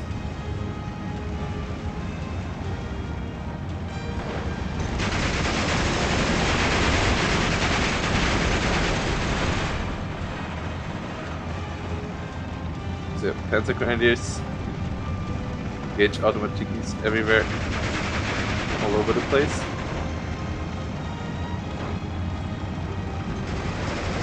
When they're running, they get just melted by Panzer Grenadiers.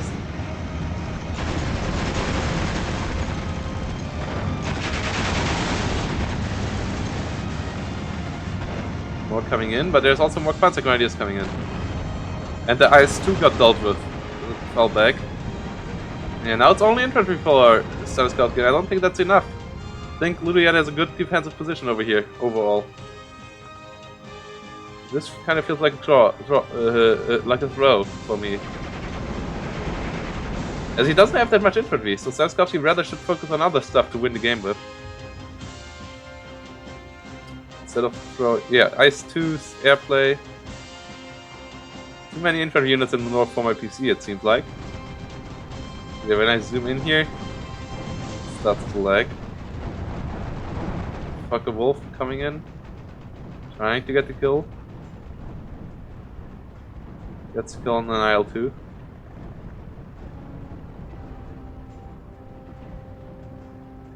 Second one gets out. Fuck a wolf gets out as well.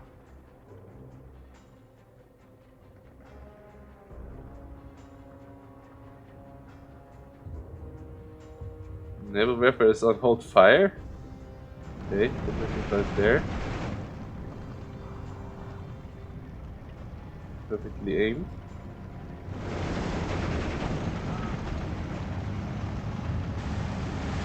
Yeah, now Ludoyad has infantry advantage up here, and if he can kill enough infantry till the IS-2 arrive, he can deal with them rather easily as well. I think that was a big mistake by Stanislavski to think that he would be able to end the game with that move. This game is still about combined arms. Even if you're ahead, you can not just like, yeah, he was not leagues ahead. He was like maybe 500 points or so ahead, and now it's even again, like, pretty much, I think. After he lost like maybe 10 infantry squads there against 2 or 3 on the side of Ludoyad. Still don't think it's over for Stanislavski. I mean, he still has 13 points, still has IS-2s, quite a lot of them, KV-1s. But that was a weird try there to force the game. And there's still endless amounts of Panthers left on the other side. Quite a good amount of Panzer Grenadiers, like it looks like. With a lot of SDKFZs, a lot of firepower there. A lot of cost-efficient firepower, actually. Now the Naval Ripper coming in. I don't think Ludoyad realized what the issue is with his Naval Ripper, why it's not firing. I don't think that is on purpose.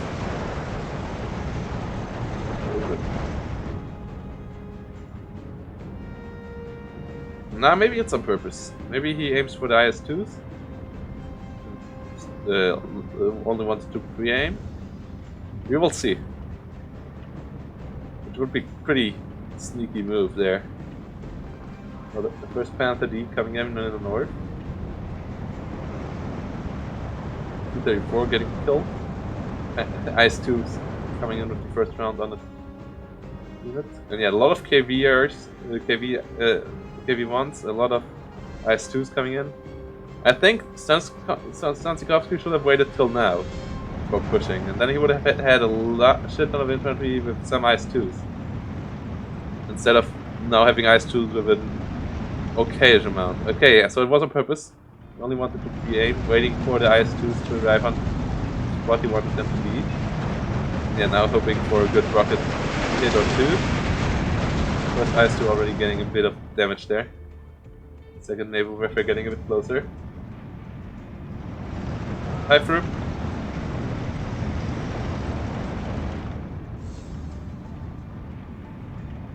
P-currents moving in here.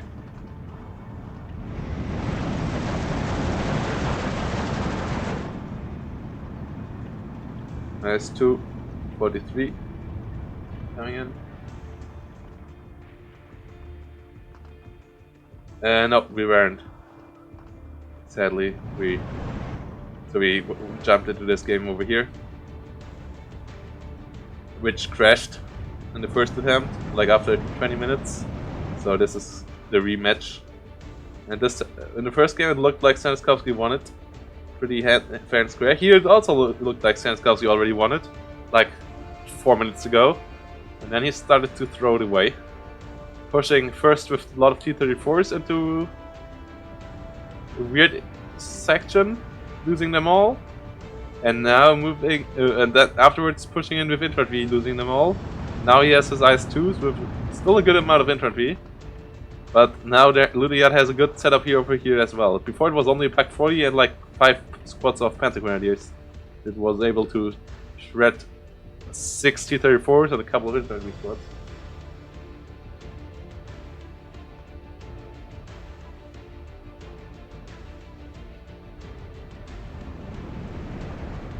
But yeah, this is a shit ton of units up here.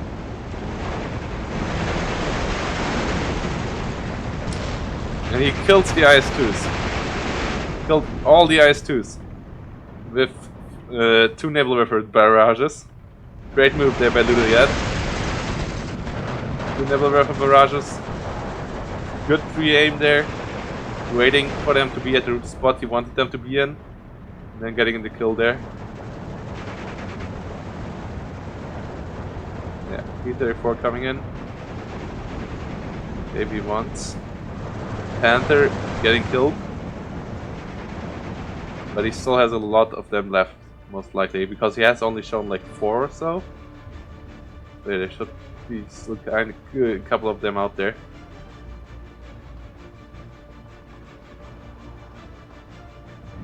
But yeah, there was just too many units up here for my PC to handle. P2 coming in, but this one might get killed here. There's quite a bit of AA fire on it. Gets out. Video, let's just move it to very low.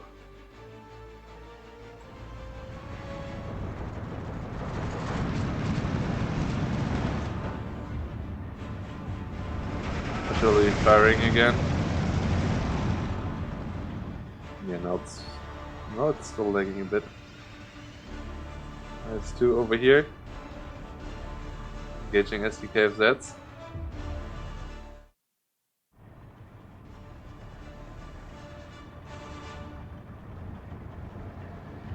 Panzerkran being engaged as well.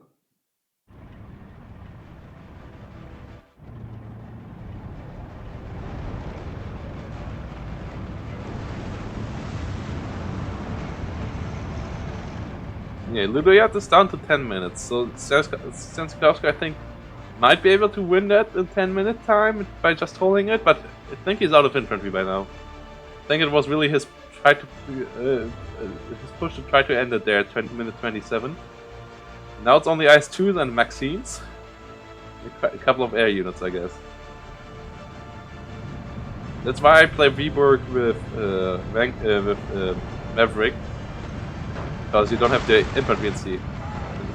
If you lose some of them to surrender, it gets even worse. So yeah, trying to hold this flag got quite a bit harder just now. There's still the naval warfares. Where's it aiming again? At the same spot. Or nearly the same spot. And there's artillery now coming in as well. And yeah, Ludoyat, really methodical play. Not giving up. Not putting the head into the sand. Automatikis pushing forward again, but yeah, you cannot push Automatikis in the open in Panzer Grenadiers. That never works out. Panther D's coming in.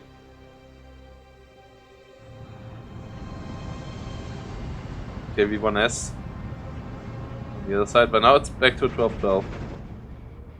Yeah, yes, a couple more Automatikis. And yeah, there's a lot of IS-2s still out there. But those don't win you the game at all alone. There's super strong units, but if the enemy has a lot of artillery and stuff and good combined arms, and you don't have any infantry left anymore, then it doesn't work out. And yeah, these naval warfares are really well used here, keeping them on hold fire, returning fire, and then having them pre-aim, and then snapping the second you realize enemies are in the position you are pre-aiming at. Pretty good move there by Ludoyat. You don't see that too often, I think.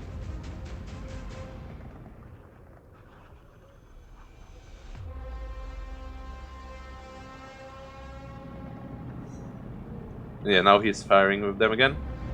As he knew that there were some T-34s KV's territory. Yeah, good hit on the infantry, killing one Automatiki. Next hit kills two more Automatikis and the T-34, so yeah, these naval warfares really doing a good job here. And it's back to 13-11 for Ludoyat. Lots of Panther in the middle. So yeah, there's just so many IS-2s here. That's 5 or 6 of them actually. It's 6 of them, but it doesn't have anything else anymore. Stanislavski really scrubbing the barrel here now for stuff. Things on some AA. And realize he also gets bombed now. He doesn't have infantry, well, not much at least. A couple more Automatikis, but yeah, Automatikis don't cut it against Panzer Grenadiers. Especially not if you have to run them in.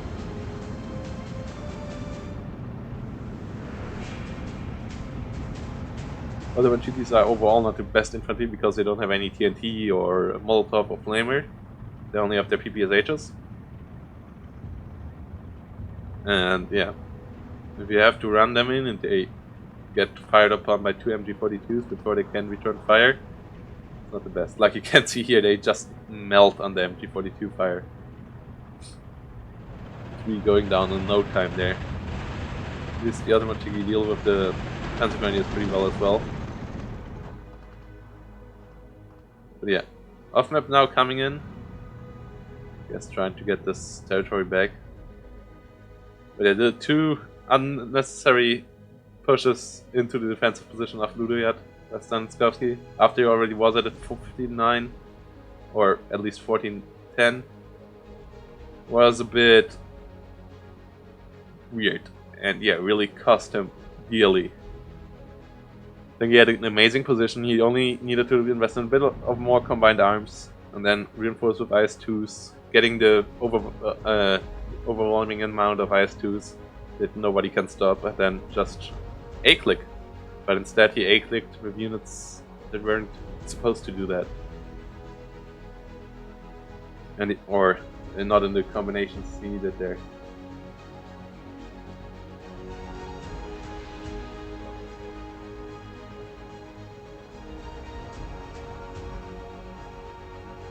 The A pieces over here coming in. IS-2 being bailed out. 2 Flak 40s engaging here. 105mm.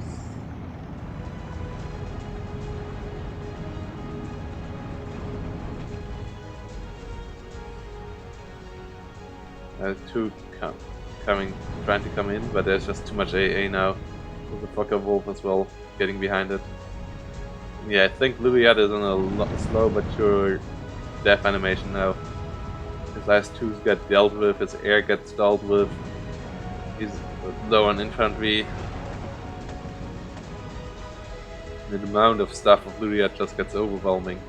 His artillery has air control, gets panthers, has more infantry left over still. Quite a couple of SDKs that's around. There's still a couple of Automachiki coming in again and again for Stanskovsky for now. I think he gets 24 in C-Phase. But yeah, I'm not the biggest fan of a C-Phase Automachiki card. That's the only card you can take in C, so I guess if you want to play a balanced Viborg, that's what you do. He gets actually back, thanks to the off-map, he gets back to 1311, but it's still 9 minutes of holding. It would be like 2 minutes or 3 minutes.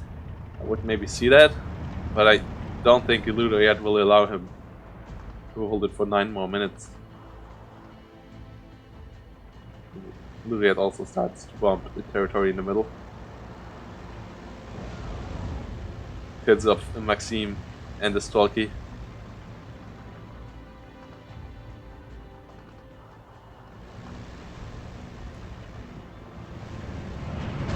IS-2 at least over here got repaired. It gets engaged by 540 now again.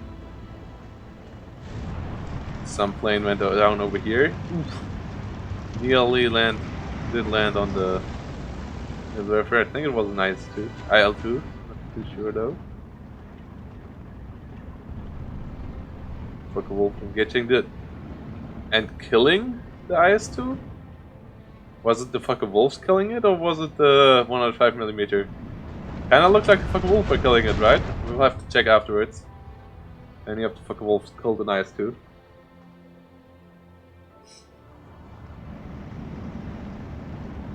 That's a grenade against Automachikis up here in the north. Like they killed the first one. And Panther versus IS-2 goes for the IS-2.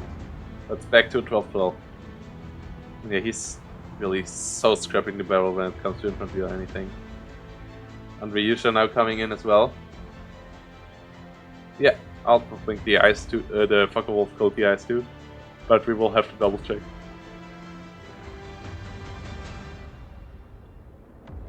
Maybe it was naturally. Sorry guys there.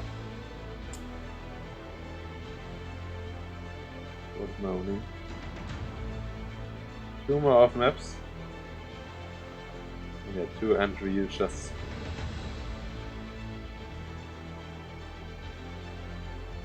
So yeah, pretty much Stanskovsky is pretty much trying to delay Ludoyat now with off map and Ryushas. Seems like it's also the only thing he still has pretty much left in his deck. Well, actually has some Stalkies. Why didn't he draw them in earlier? Stalkies are just so much more useful for the engagements he has here compared to Automachikis. Off map coming down again.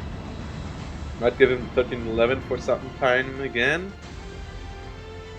Doesn't change anything yet. And yeah, nobody ever trying to push in the south. This is a big oversight from both sides as well.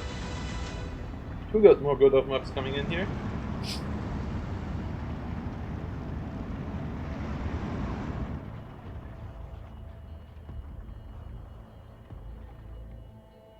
Two more Panthers on Luliat side.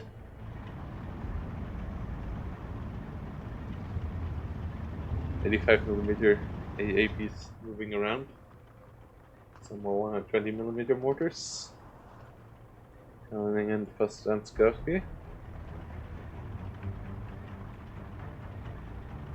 Try bringing them in over here instead of here, trying to get the flag.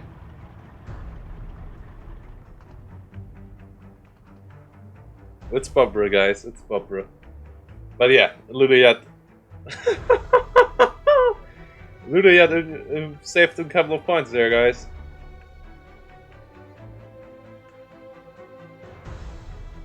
.3 minutes? 1.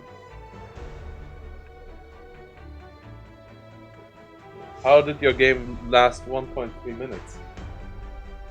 1 minute 30, time to collision. What happened?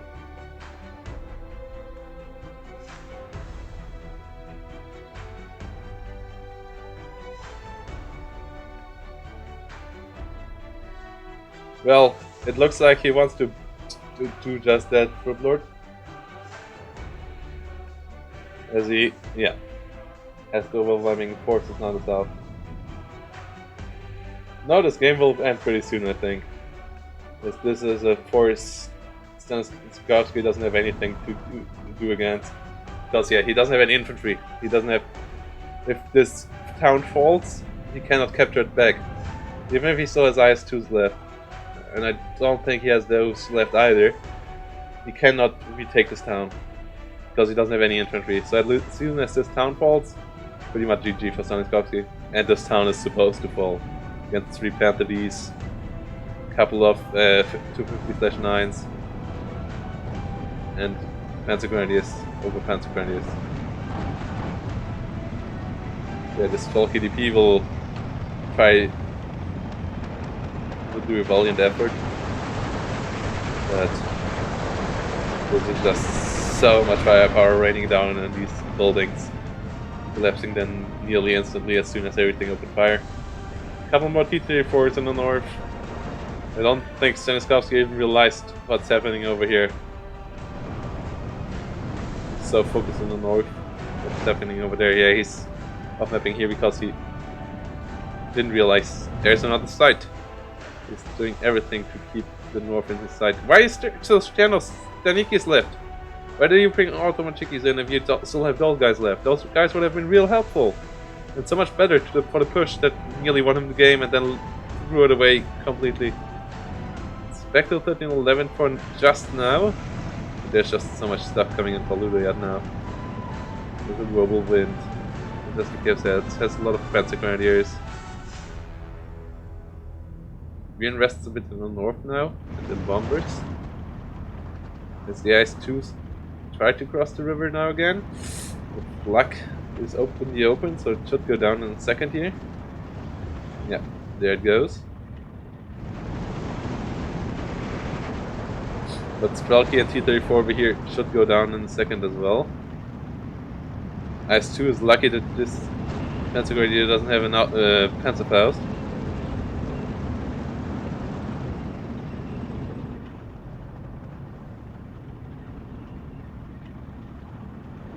What was that rocket? Oh, that's not a rocket. That's the 105mm, okay. Directly firing onto the IS-2.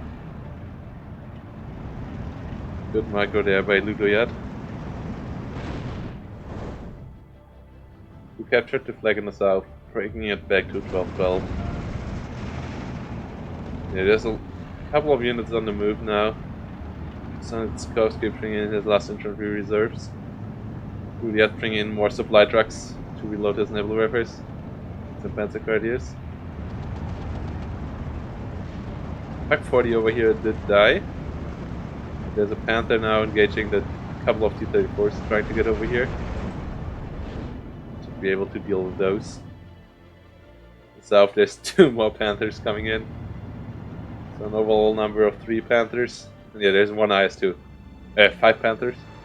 And 1 IS-2, and that's the number where Panthers start to deal with IS-2s pretty solidly. Panzer Grenadier is trying to over here to engage Churchill. Oh no! Just keep firing and then move closer. Why do you run away with your Panthers? Sure, you will lose 1 or 2, but you should be able to deal with that.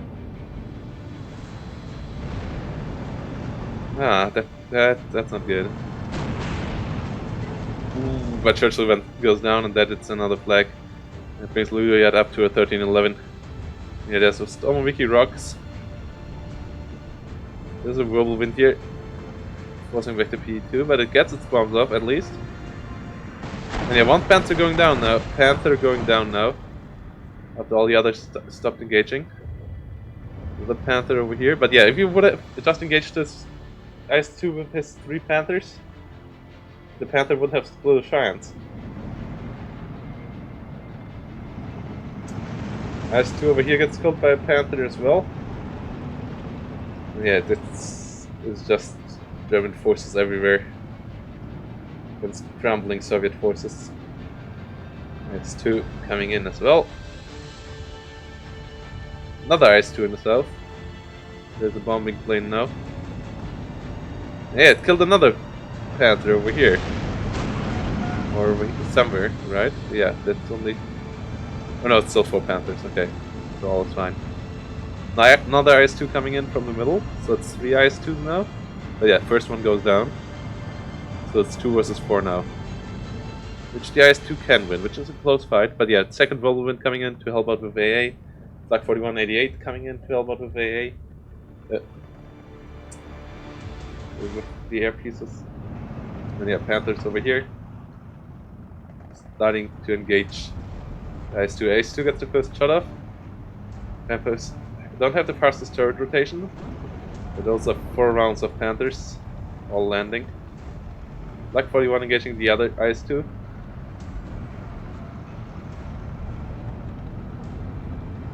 Gabeset going for the run. Flak 41 going for the air shots. Ooh, IS-2 one shotting the Panther over here. And it's Flak 41 getting killed. And they both P2s getting out. But yeah, the rest of the Panther kills the other IS-2. As I said, you can't just roll over them. At some point, if you have the critical mass of Panthers, and Udayat now has the critical mass of Panthers. Another Panther killing another IS-2 in the north. The river's reloading. Panzer Crady is coming in, and yeah, there's the numbers of Stanskowski are just crumbling everywhere. More KV-1s coming in. Shit ton more KV-1s coming in. Those might actually be able to overwhelm it again together with the IS-2. We have to see. And yeah, Udayat should have the air control now as well.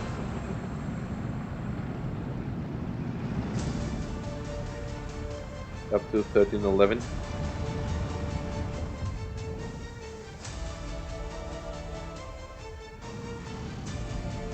We shouldn't push that far forward with the Panthers. But yeah, there's just no... I mean, there's still just one infantry squad in the south, so... Getting back into the town for Stanskowski will be real hard. Panzer Grenadiers are positioned well. But, yeah. Good mortar fire there from Stanskowski. Like, yeah, if he has to trade, he plays pretty well. He trades pretty well. But if he... when he's ahead, gets a bit overeager. More Panzer Grenadiers from Luriat coming in the middle. So he wants to push there now. Another Flak 41 coming in. 2 more Panthers and then another Flak feeling. First KV-1 getting killed. More coming up. Together with an IS-2. IS-2 kills the SDKZ of Panthers. KV-1's just rolling forward. Only fast moving, not quick hunting. That's a big mistake there by Stanskowski. Kills one, surrenders one Panther. Might be able to get the side shots on another one here. Yeah, kills another one. So yeah, he wins the tank fight over here. I think in the end, still a fair trade for him. Panther tries to engage the IS-2. Ooh, gets the shot off. Okay, now it's not a fair trade anymore for Stanskowski. As he even might lose the KV-1s over here. He doesn't have any IS-2s left either. So yeah, that south now is lost, and that's game.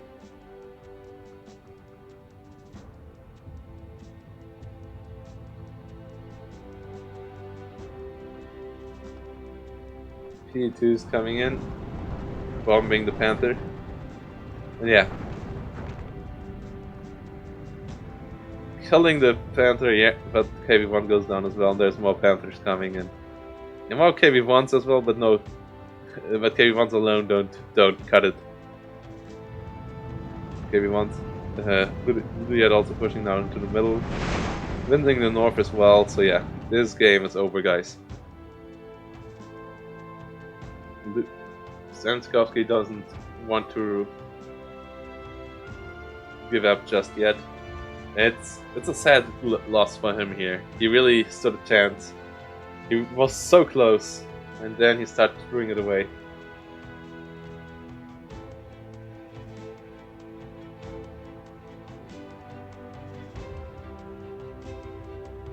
Yeah, he only has KV1s and some mortars left. He has no infantry because, yeah, Automaticus is the only infantry card you get in Sea Phase, and he's out of Panthers. Out of Ice 2s as well. So yeah, there's nothing left in his deck to save him. And yeah, here he goes. Here comes his surrender.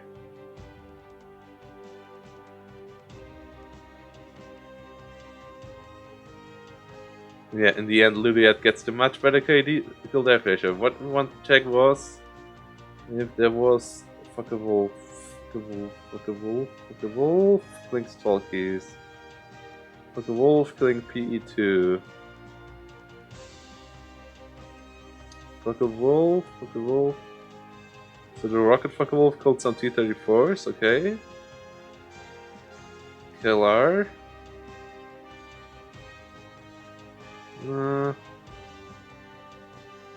Killer. Stalky. Quite a couple of fuck wolves. No, it's okay. I guess the IS-2 died to something else. Died to one of the 105mm. Yeah, this naval ripper with the 3 IS-2 barrages was so brutal as well.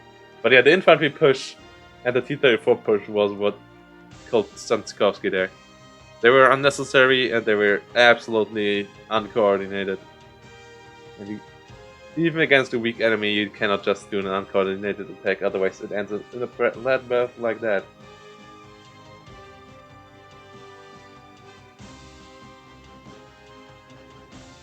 It didn't. What ideal? Wait, I missed it? First of all. T-34. Oh! Oh, it actually killed the IS-2, okay. I thought I was regarding that to another unit. Okay, so it was the fucker wolf actually killing IS-2, but that wasn't a rocket fucker. It wasn't normal fucker wolf doing the kill. Oh no, it was the... I know, it was the rocket one without rockets anymore that killed the IS-2, okay. Yeah. So yeah, the 20mm of Nachtigall. This is not a German last name, guys. This is maybe... I never met anyone named after this bird. It's a bird. And yeah, it's maybe a nickname for a pilot. It makes sense because it's a bird name. So yeah, if you're like a night pilot or something, then Nachtigall makes sense. It's Mockingbird.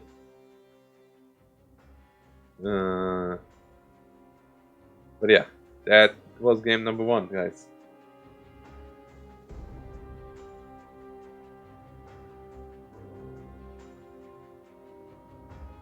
Custom game. Are they playing game number 2 now as well? Scout Spirit is playing his game and Jack is playing his game. Okay. Yeah, we'll cast one more game today.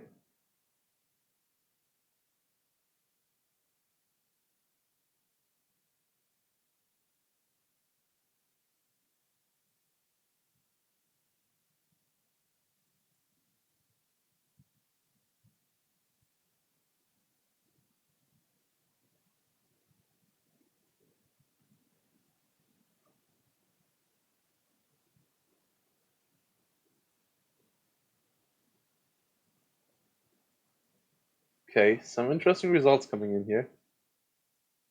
Some really interesting results for Group 2 as well. Unique was able to beat Metal Face there, which makes him the leader in Group 1. This was Metal Face's last game, right? Yeah. If he would have at least tied it, he would have been first in the group for sure. But now Unique has a chance to get it for himself. Yeah, he has the same points. Oh, no, he's just ahead. Even if he loses, he's ahead of Metal Face. And he plays against Gove in his last game, I think. I think Unique versus Gove is the last game to be played. No, they tied. Okay, so it's Unique versus Scout Spirit. And Gove has to play Scout Spirit as well, okay. But he lost against Metal Face.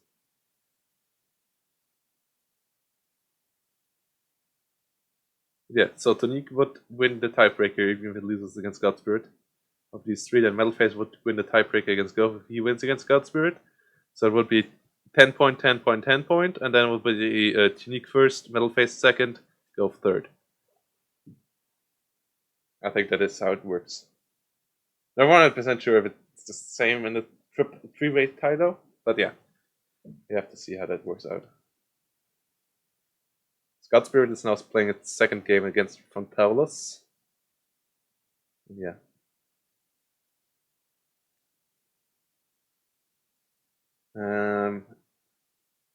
So guys, what game do you want to see?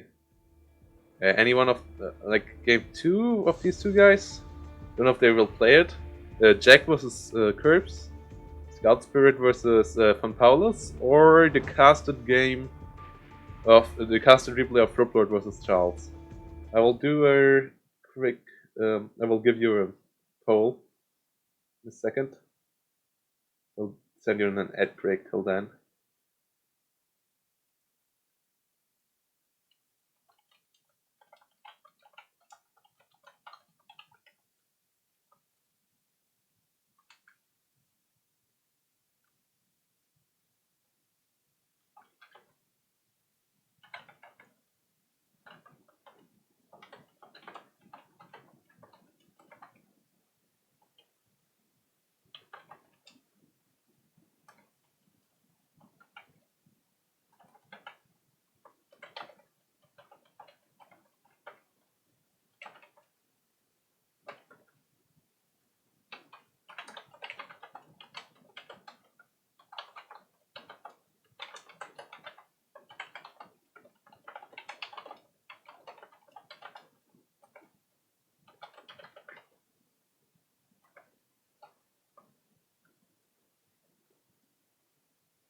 Okay, poll is up, guys.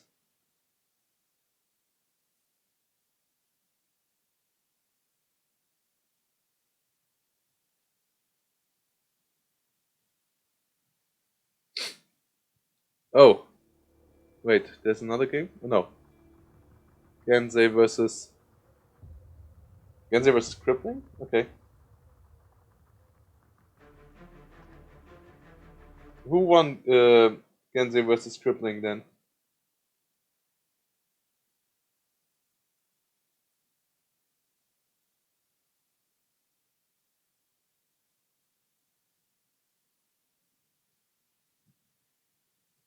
Crippling Depression won both games, okay. Uh, where are they though?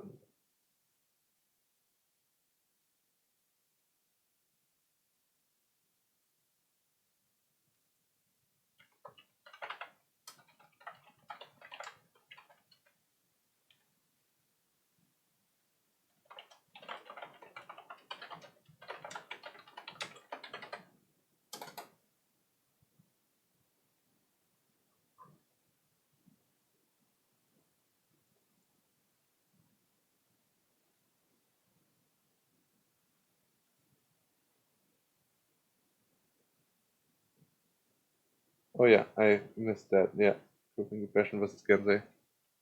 Okay.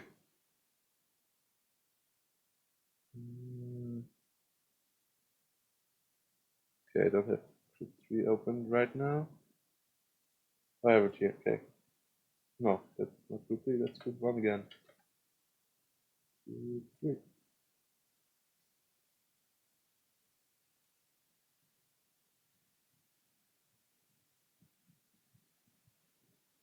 That makes Group B really interesting again as well, doesn't it?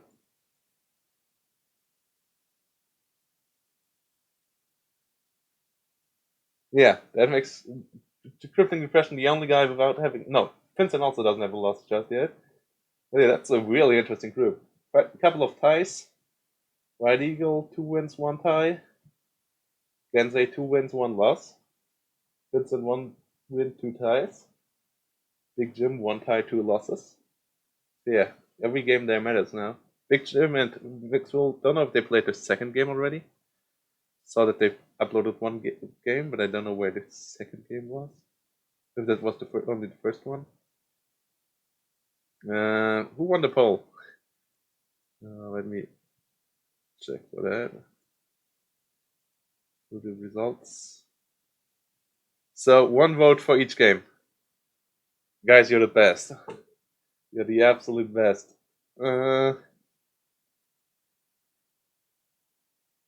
Yeah, 1 vote each. Nice. Subscribers should have 2 votes. I don't know.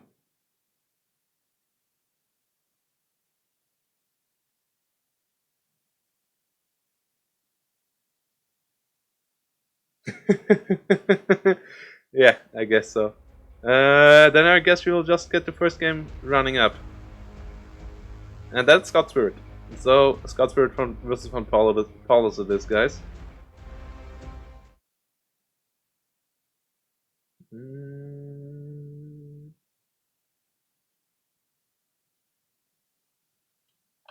Scout Spirit versus...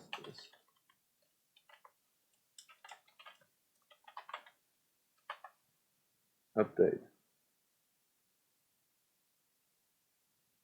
Yeah, tactical collision, that's how I did it. Guess so, yeah. I ticked the box, it just didn't do it. I'm sorry, Seander. We play on Ilomancy. And we have Scout Spirit as 26. No, 44 got still Kobe, and Van Paulus as Kruper Hartenek. Yeah, Ilomancy is an interesting map, guys. Because yeah, it's really decided in here. In the middle. But it can be a stalemate here, then you can push on the either flank, but you always have to put stuff in the meat grinder here. This area over here is a real meat grinder.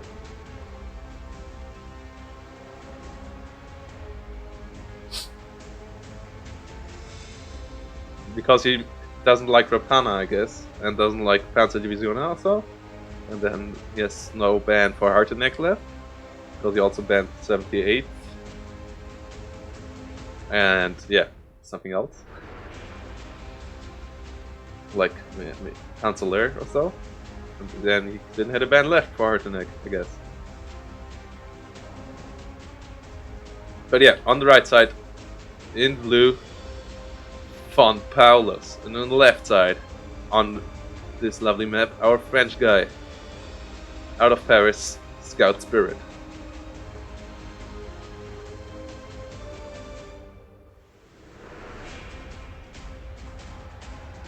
You banned Lovesh over? Okay. Well, yeah, I know you don't like Panzer Divisions, so yeah, that makes sense. But a lot of guys like Panzer Divisions, or think they're good, so they ban those. Yes, that's the difference. But yeah, so much so about Trump's post last week about best day on the on Wall Street ever, and today we have the worst day since 1987, or maybe even ever. Yes, it's 30% down, nearly 3,000 points in one day. Yeah, biggest point drop ever.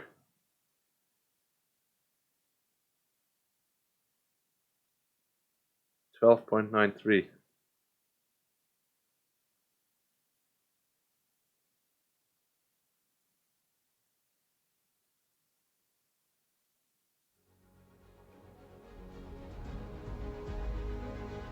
No, it still can go 20,000 points down. Let's hope nobody here loses that many points. 20,000 points would be a bit much.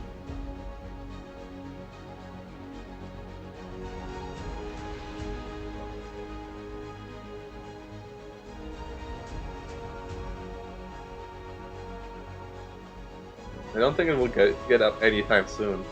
I think it will not go down as big again as it did today. But I think it will go down every day for like 0.5% or something for the next couple of weeks. Like with a couple of days where it goes up a bit and then goes down, but like an average of like, I don't know, 0.2, 0.5%. And then we'll be really hitting rock bottom at some point. Like, not hitting zero. The economy cannot really hit zero, I think. Or, well, if it goes anywhere near that, the system has crashed before that anyways. But yeah, not looking good at all. But yeah, nobody here can lose 20,000 points, I think. Don't know if you actually can invest 20,000 points. Like, I can have a deck, even with all C-Face, that has 20,000 points in it.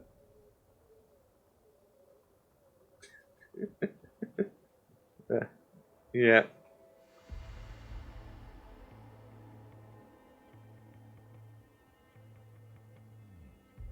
Yeah, 20,000 points.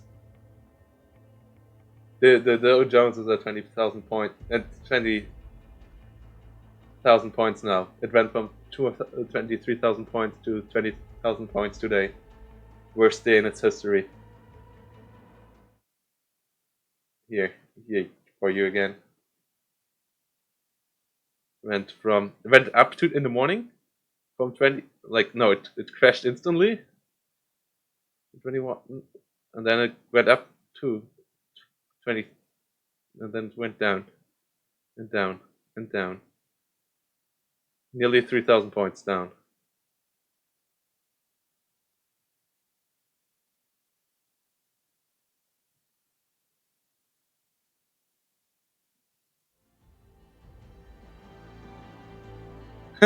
Okay. It's a Gensei GLHF to you two guys in your game. Yeah, let's see how this goes over here.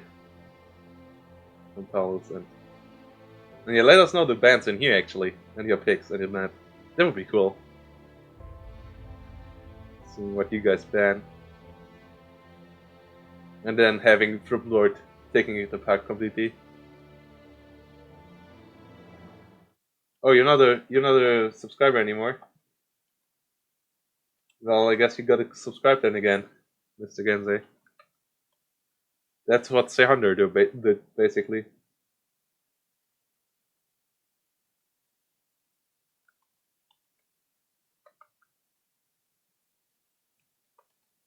You want to use this lovely emote again? Hashtag sellout.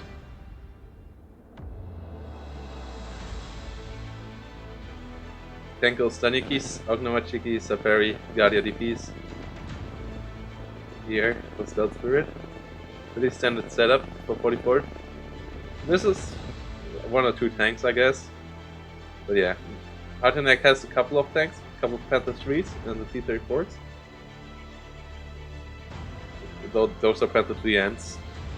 Yeah, the heat shells only have 20% accuracy. Their AP shells at least 30%, but that's still not good. But with 12 rounds a minute, they get accurate relatively fast.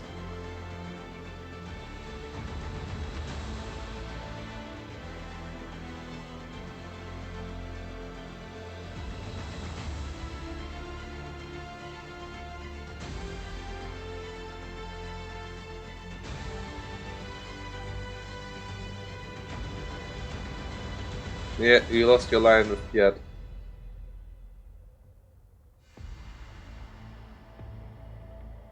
That's really. I will have to have I will have a look into it again. But at least you have found a badge now. It's just hopefully at one point in the future, you will have that as a unique feature, and we'll build up all those new subscribers. Tell them the stories of when this channel started, and how it was back then in the second Steel Division League or the Orsha Cup. Before this guy, Brutal Soccer, became a Twitch millionaire.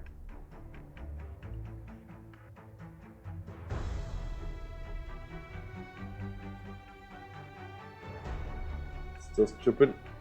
Jäger Pioneers. Their force.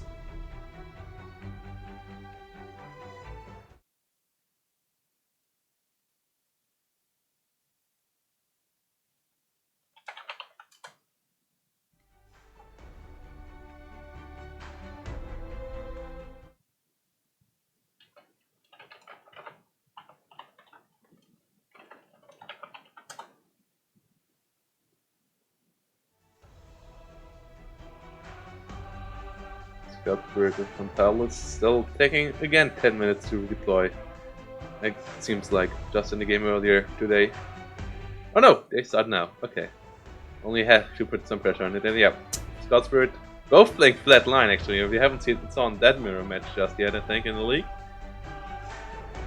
Frontalis going relatively aggressive, and yeah, Scout Spirit going even more aggressive.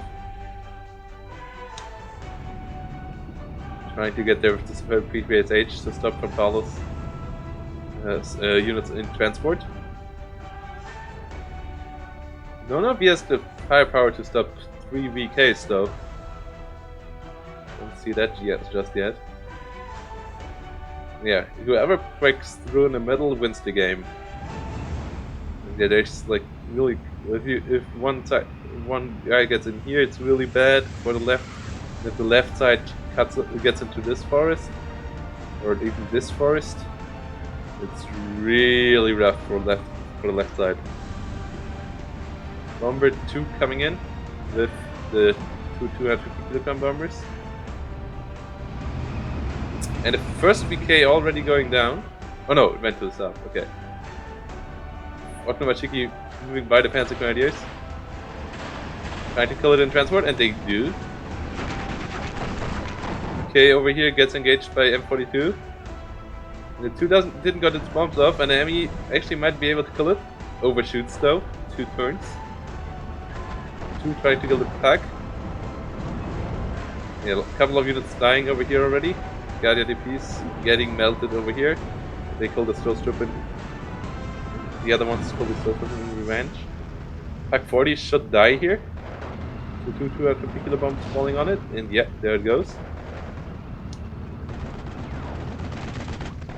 Yeah, 1 VK being dead. Panzer 3N coming in though. Yeah, there's no AA to help out this poor 2. And Scout Spirit isn't microing it either. Paulus is somewhat microing his ME. I don't know what exactly his plan is though. He's in a second ME. That's costly. He couldn't do the job with the first one, and he's losing in the south. So yeah, he needs ground forces, not just airplanes. Scout finally realized that his 2 was still around. But that might be too late now. This ME 109 somehow gets back on target, and yeah, it gets right behind the 2. No, it overshoots a bit every time, and the 2 actually gets out. Unlucky there, or rather bad micro there by Frontalis. Scout Spirit goes up to a 17-7 as he totally won the south. Wins over here as well. Yeah, Frontalis trying to kill the Tanko Stanikis.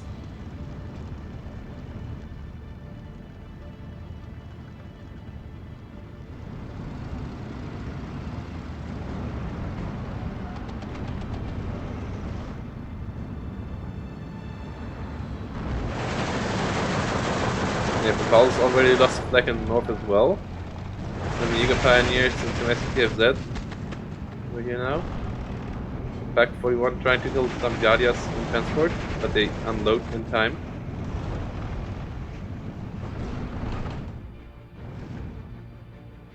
ME is now engaging AT guns over here.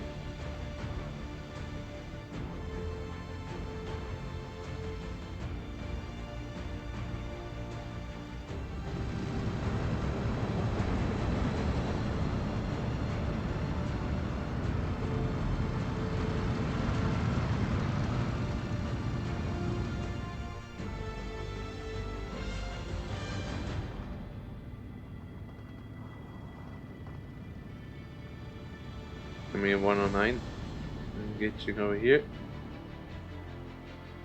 Still firing, but they didn't kill anything. Stillstrip engaging the EGNO and the SPG, so that's worked out. Maybe cut off, yeah, that might cut off the units of Scout Spirit over here. And we'll bring it back to a 14-10, which would allow Paulus quite a bit more time to re-establish his front line. He lost quite a bit of stuff early on.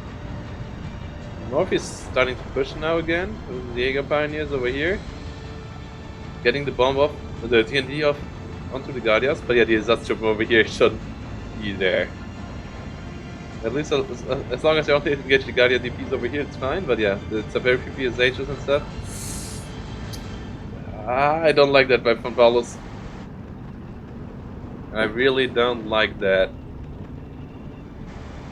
Running into a sub-parry PPS here as well. And at the end, getting killed there. This is T-34 now engages with sub-parry PPSHs. And yeah, he gets another flag back in the north. He loses the flag in the south again as the T-34 of Scout Spirit arrives there. Pack 40 and the two T-34s now in the south for Von Paulus. That should be in his favor if the T-34s of Scout Spirit go up the hill. I don't think Scout Spirit saw the Pack 40 just yet.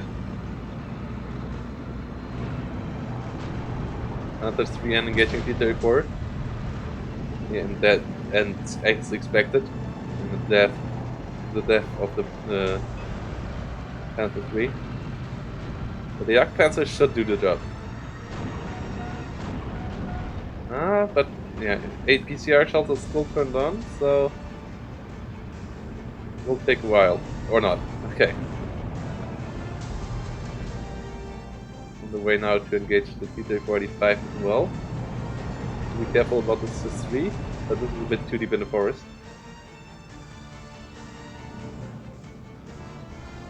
Yeah, Scout Spirit is playing 44.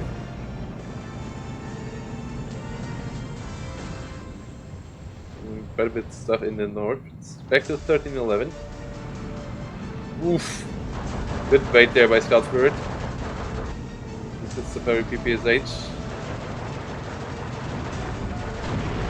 Oh, and yeah, if this goes into a 0-2 straight, Von Paulus is in a world of trouble. And it goes into a 0-2 straight for Von Paulus. These is two T-34s. And not getting any there, losing his infantry as well, and losing line of sight, so that he cannot engage either. Oh my god, that hurts a lot. That is real bad for Von Paulus. Might even lose one of these Jaeger Pioneers to the parry PPSH. No, okay, so he should be able to clean this up now then. But yeah. Not killing any T-34 there with the ME-109. Goes for the T-34 now in the middle.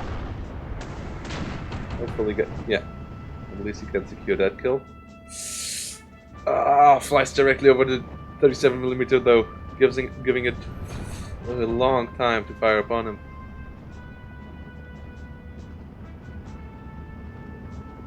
Already trailing black smoke. Okay, should get out. If it doesn't get a light, okay. Get out. It gets out in the end. Two bombers coming in to try to pin down the forest. Helping out the Tanko Stanikis.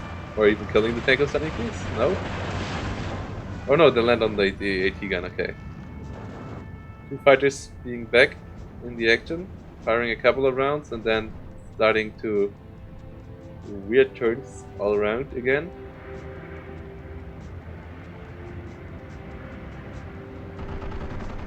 We should be able to catch up this time. Yeah, okay, this time the two should go down. Yeah, two goes down there. But 40 gets engaged by infantry, and yeah, now after he killed all the other infantry over here, Scout Spirit is behind the lines. Somehow this Panzer Grenadier was able to cut off all these units. I don't know how this exactly happened. So at least Von Paulus doesn't only loses units, not the flags. So it's on the 1410 for now, but yeah. Now in an air fight with a Yak over here with his enemies. There's no AA over here, only the AA in the middle. And he's trying to catch up. Getting a couple of rounds in, and yeah, killing the Yak.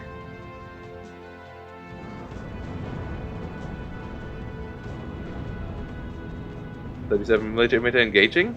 Having a rather damaged crit already on the 2 fighter. Fighters going high into the sky, but yeah, dropping down from there. The higher they fly, the harder they fall. And there it goes. One enemy getting shut down by a single 37mm AA gun. So yeah, AA still deadly, guys. AA can still be deadly.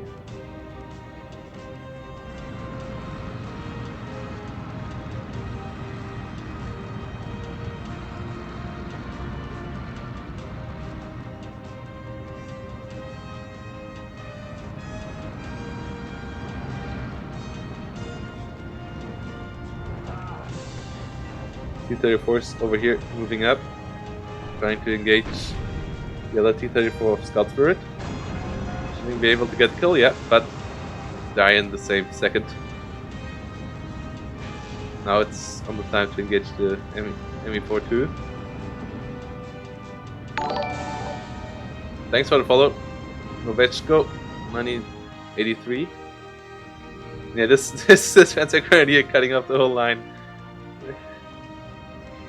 Okay, 2 more T-34s coming up for Valos. Hopefully they can trade better than the 2 brethren earlier.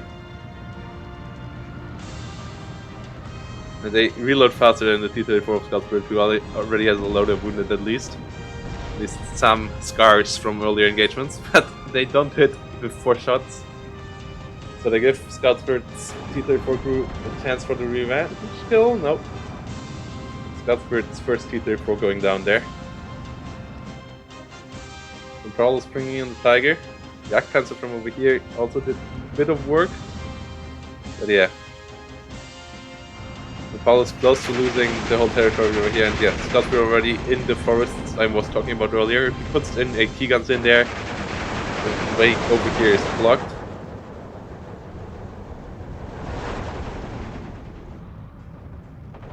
T-34 over here being on its own as well.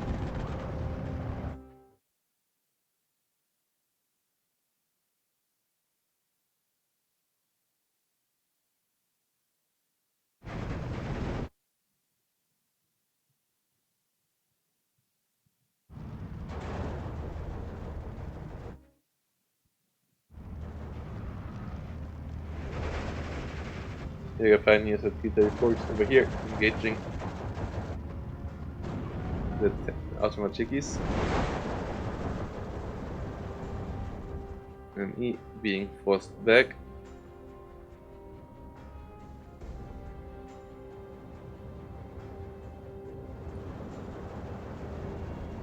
And Powell's Panzer Grenadiers in trouble.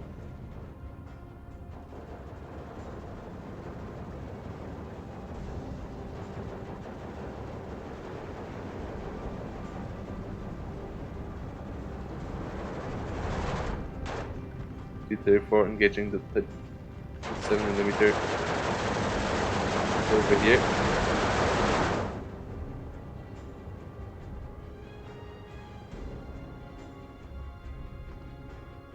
Yeah, Von Paul's on a good way to winning this fight.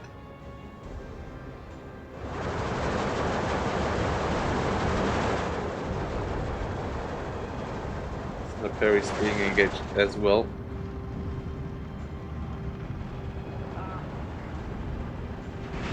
Rocks coming in. 2 bomber.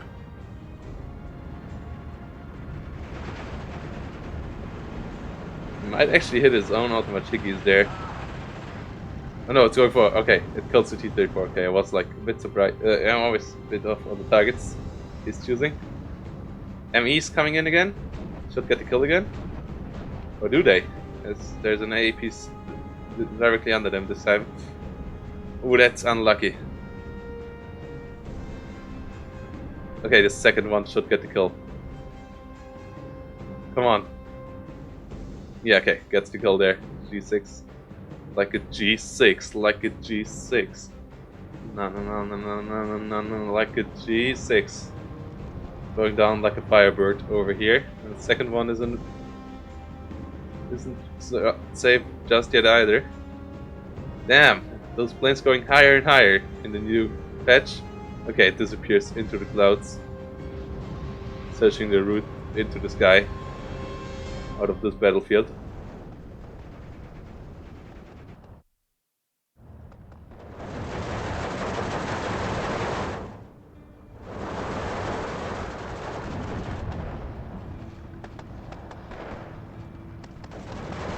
The song Like a G6 is, by the way, also about a plane.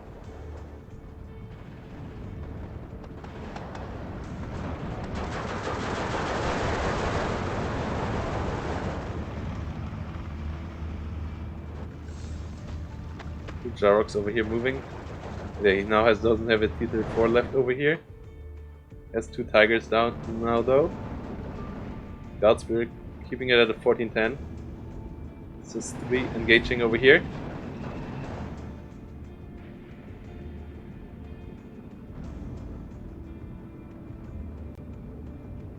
Surrender of the Automatiki surrendering some units up over here from Palace. Assist 2 keeps engaging the T-34s. Assist 3. Would get the kill at some point, most likely.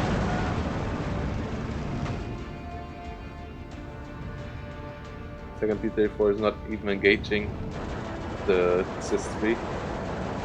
Assist 3 keeps pinging. Might get actually put down there if it doesn't get the kill this shot.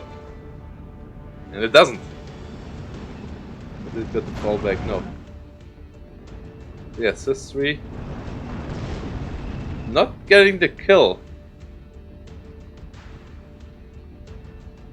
I have one last shot over here. One more shot, one opportunity. Finally gets a kill. Everything you ever wanted. Would you capture it or would you let it flip? Assist 3 said capture it. Capture even 2 flags. That's the it Eminem is talking about. 2 flags in Finland.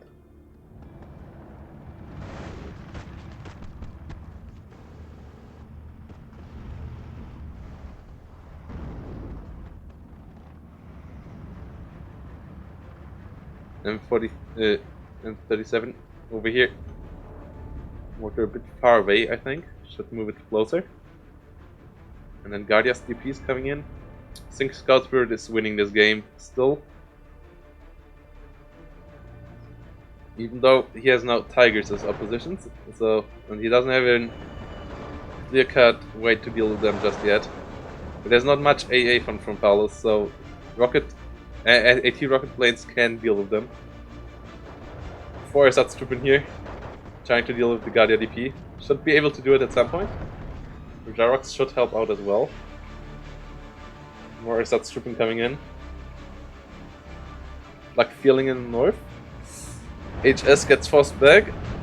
And yeah, there's 2 37mm now. And yeah, this should. And yeah, there we go. You see Vincent, even 0-star 37mm are still pretty deadly.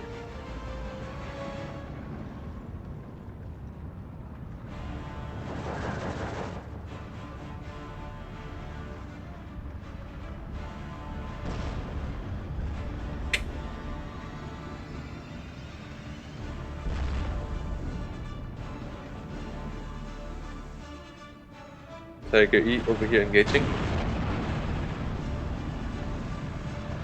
Like I think some planes, like some rocket planes and stuff, could need some nerfs, like Typhoons.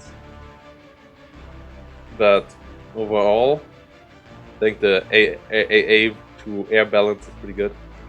The air to air balance still needs some love, because fighters are still not at the perfect spot, I think. So they're not super bad either. This fighter helping out, dealing damage to the L2, so the L2 should go down to the AA now. Yeah. L2 gets shredded apart. Doesn't get the kill on the Tiger, but the Hetzer gets killed by something. I think it was the 85mm over here. Might also get the kill on the Tiger, if it's not careful. But it has a good fire rate. And you don't want to have that thing pinging onto your front as a Tiger.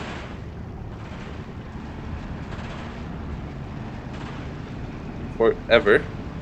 AP shell has 145 millimeters of penetration. Don't think that feels nice if that pings onto your Tiger.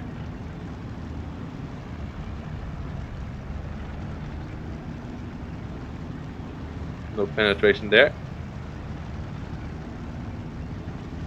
But yeah, this Tiger is getting more and more black as the scars show up on his armor. Gets its skirt dirty. Forces the 85mm back in the end. Frubblord doesn't want to risk to lose it there because he still needs it as an AA piece as well. Tiger in the north also bringing Scout Spirit in a lot of trouble. Tiger E engaging.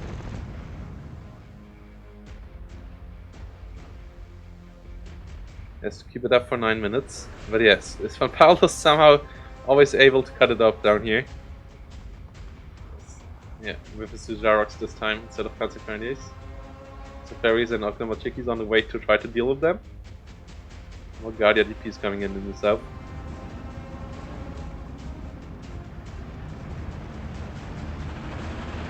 Again, now trying to engage the 85mm again. Frubblord is trying to get back.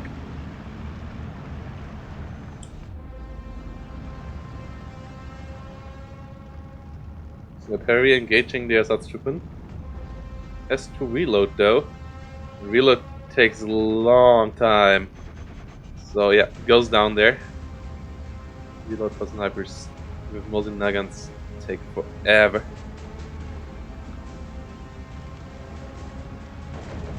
Now Mortar tries to end it. Only splashes into the water just yet.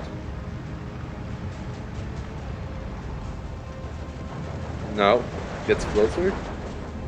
Doesn't get a real hit of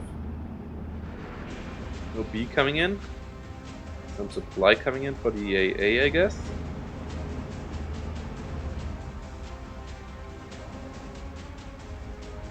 Therefore over here still trying to hide.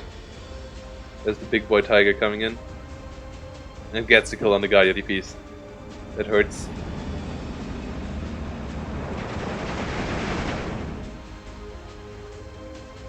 And 43 is coming in.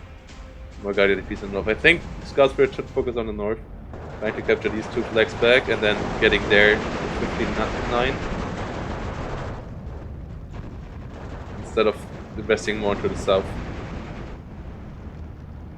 Well, I guess some the Guardia DPs in the middle to help out holding it is good, but the Tiger E's are in a good position, so you don't want to run into those too easily.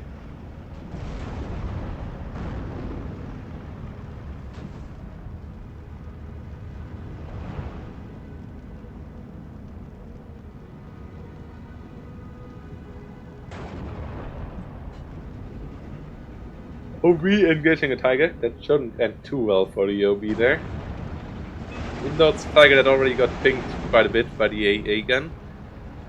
So, yeah, it might get killed by HE rounds in the end. Has its shooter knocked out, but the OB goes down before it can do any more damage. Panzer Grenadier is starting to push forward. This 3-gun now trying to kill the Tiger E,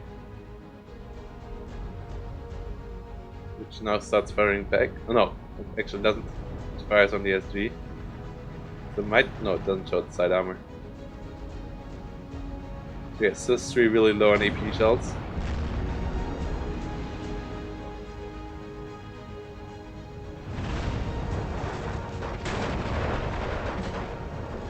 Scout Spirit still didn't kill the Tiger in the north. Still didn't took any more territory here again, and now there's Jaeger Pioneers coming in again together with the Jaroks by Van Paulus. It was down to 6 minutes, so he has some pressure on him, but he only needs to take one more flag back here to bring it back to a 50-50. And I think by now he has even numbers of troops on the map again, and he has the big boys. He has 3 Tigers in the middle, one in the south and one in the north.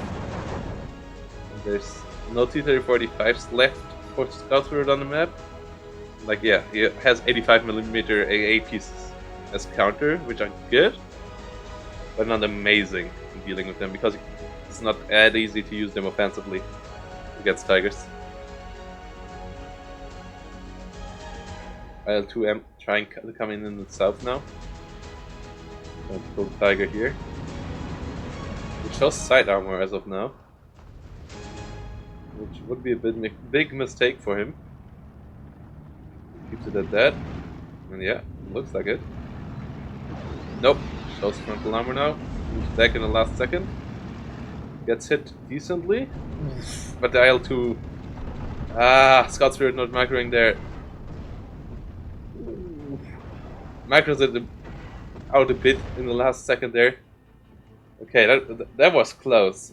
He turned it. He should not have turned it in the first place, and then like turned it after the ME overshot it. And yeah, but this way it was way too close for my liking. The poor pilot of the IL-2 there, for sure, getting 1 or 2 shrapnel wounds in his body now, in his battered plane. Again back to the 85mm, engaging the Tiger. On this distance I would fire with the APCR shot, guys. But it's actually 2 85mm engaging 2 Tigers simultaneously. Okay. I would focus on one and I would use the APCR shot just to crit them to death.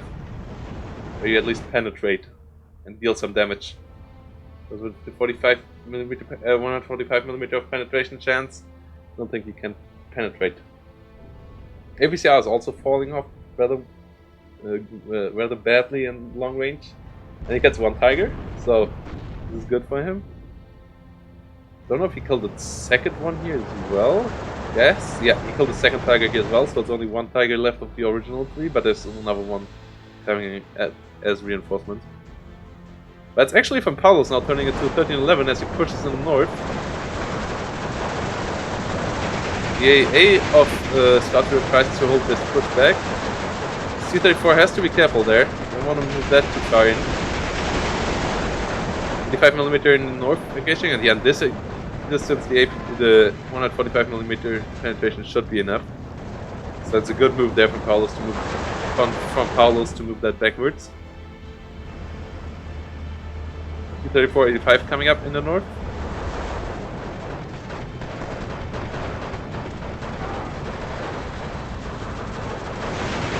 Guardian DPs, ferries, yeah, everything engaging over here. C-34-85 as well. Yeah, Scout Spirit needs to capture this flag back for sure. He needs to invest into more infantry, using more Guardian DPs. Bomber is good as well. Captures the flag back in the south, so that's a 12-12. So he gets this one back. It's back to a 13-11 for him. Yeah, I think he wants to win this ASAP. Doesn't want to do a too long fight here. Bombs landing rather well. Not perfectly though. And now the AA is engaging the fighter. Prioritizing that target. And not the Jaeger Pioneers. Moving target now though, so the Jaeger Pioneers should be pinned down in a second. Yeah, especially after they started moving.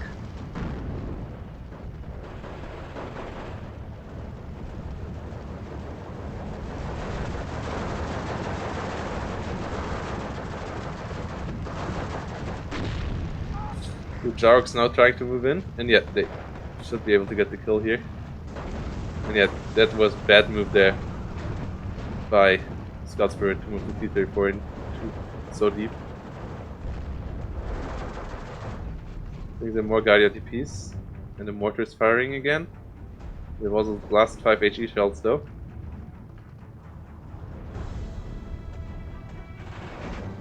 So he should be able to get this flag back, and he gets another flag somewhere.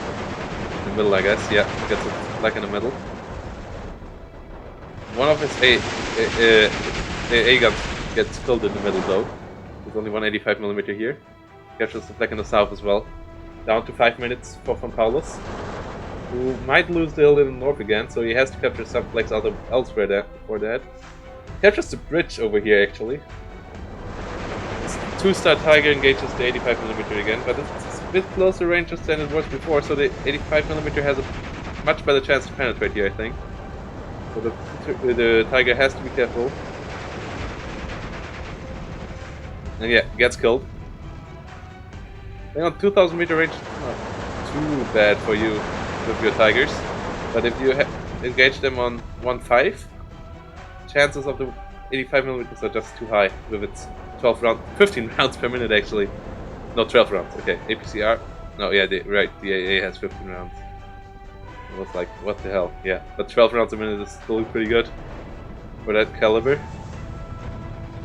The IL-2 gets a good kill in the north, but might get shut down by AA and an ME-109 on its heel. Yeah, okay, the like feeling does the job already.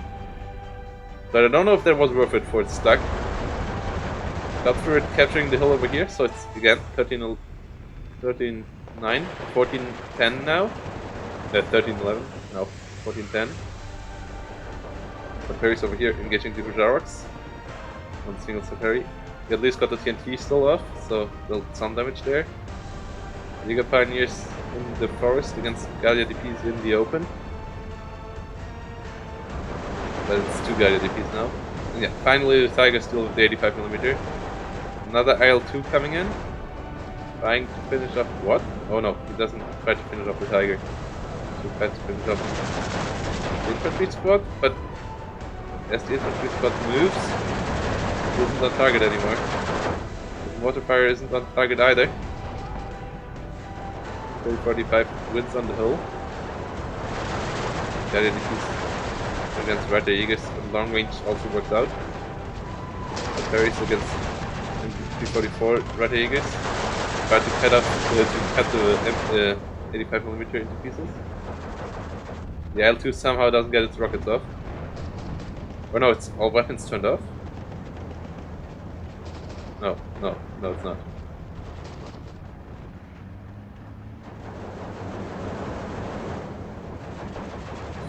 Now the 85mm gets engaged by the Tiger, already gets pinned sort of away. Good micro there by Von Paulus, and he gets killed. And yeah, the IL-2, I don't know what Scotsford is actually trying to achieve there. But I've rather seen it try to get the Tiger. Guess he should be able to get the ME-109 here.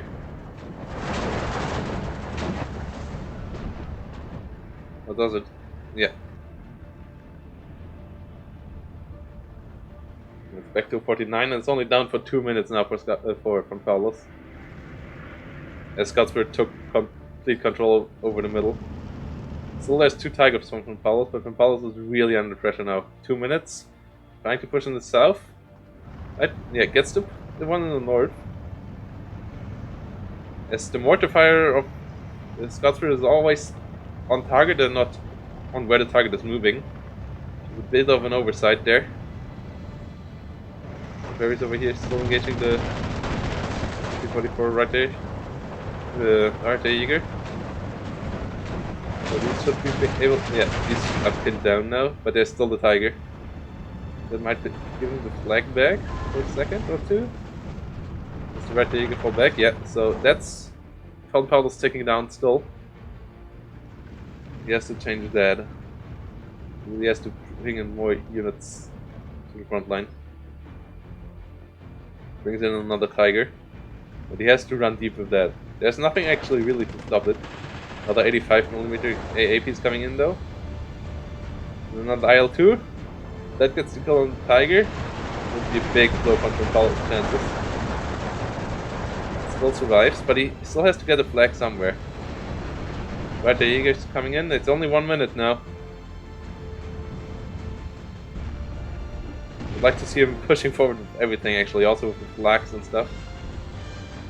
Because he really is now or never. This is another fighter over here. Yeah, I don't think he will get this flag. Gets another flag somewhere. Yeah, gets a flag over here. Brings it back to a 12-12.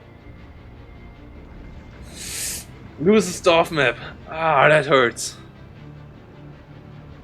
That hurts a lot. The Scout Spirit might lose the 85mm in transport here. would hurt quite a bit as well if this going goes on any longer. Okay, 85mm unloads. And Paulus keeps it at 12 for now. He still has the Tiger in the north now. So his infantry round into a tank over here. Grenadier Führer coming in, another Tiger coming in. There's the AAP's closer to the front line now. Moves in over here. He doesn't have anything that looks like artillery. Lost a lot of fighters as well. And he still has to take down Scout Spirit completely, so he has to win the attritional war here. While Scout Spirit only has to take his like one more time for a couple of seconds.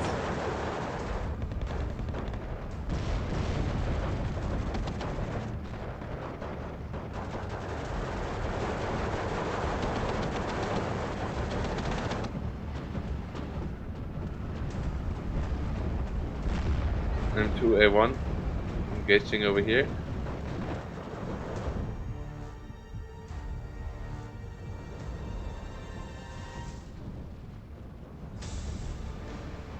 Well, but the armored plates are from the back, right? And not from the...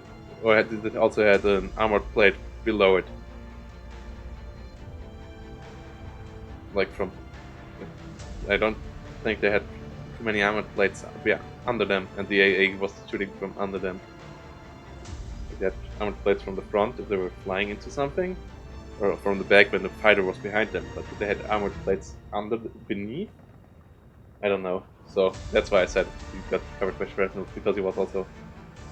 Oh no, he wasn't shot by AA, he was shot by a fighter, so yeah, okay, then you're right. No, you're right. Yeah. So it might be the shooter that then, yeah. The gunner in the backseat. The gunner. Yeah, Scout Spirit wins it actually. I didn't realize you had the flag back down here. Sorry guys. 5 seconds. And yeah, that's Von Paulos getting it at some point back pretty far. Yeah, it was pretty close. I saw Scout Spirit running away with it early on, but then Von Paulos did turn on the motor for a while and actually made it a much closer game than it at the beginning looked like, and really showing that he is in the second league for a reason. The second division. Well, sadly, he might fall out of it with this result. We have to have a look. I think he might be last place in his group now.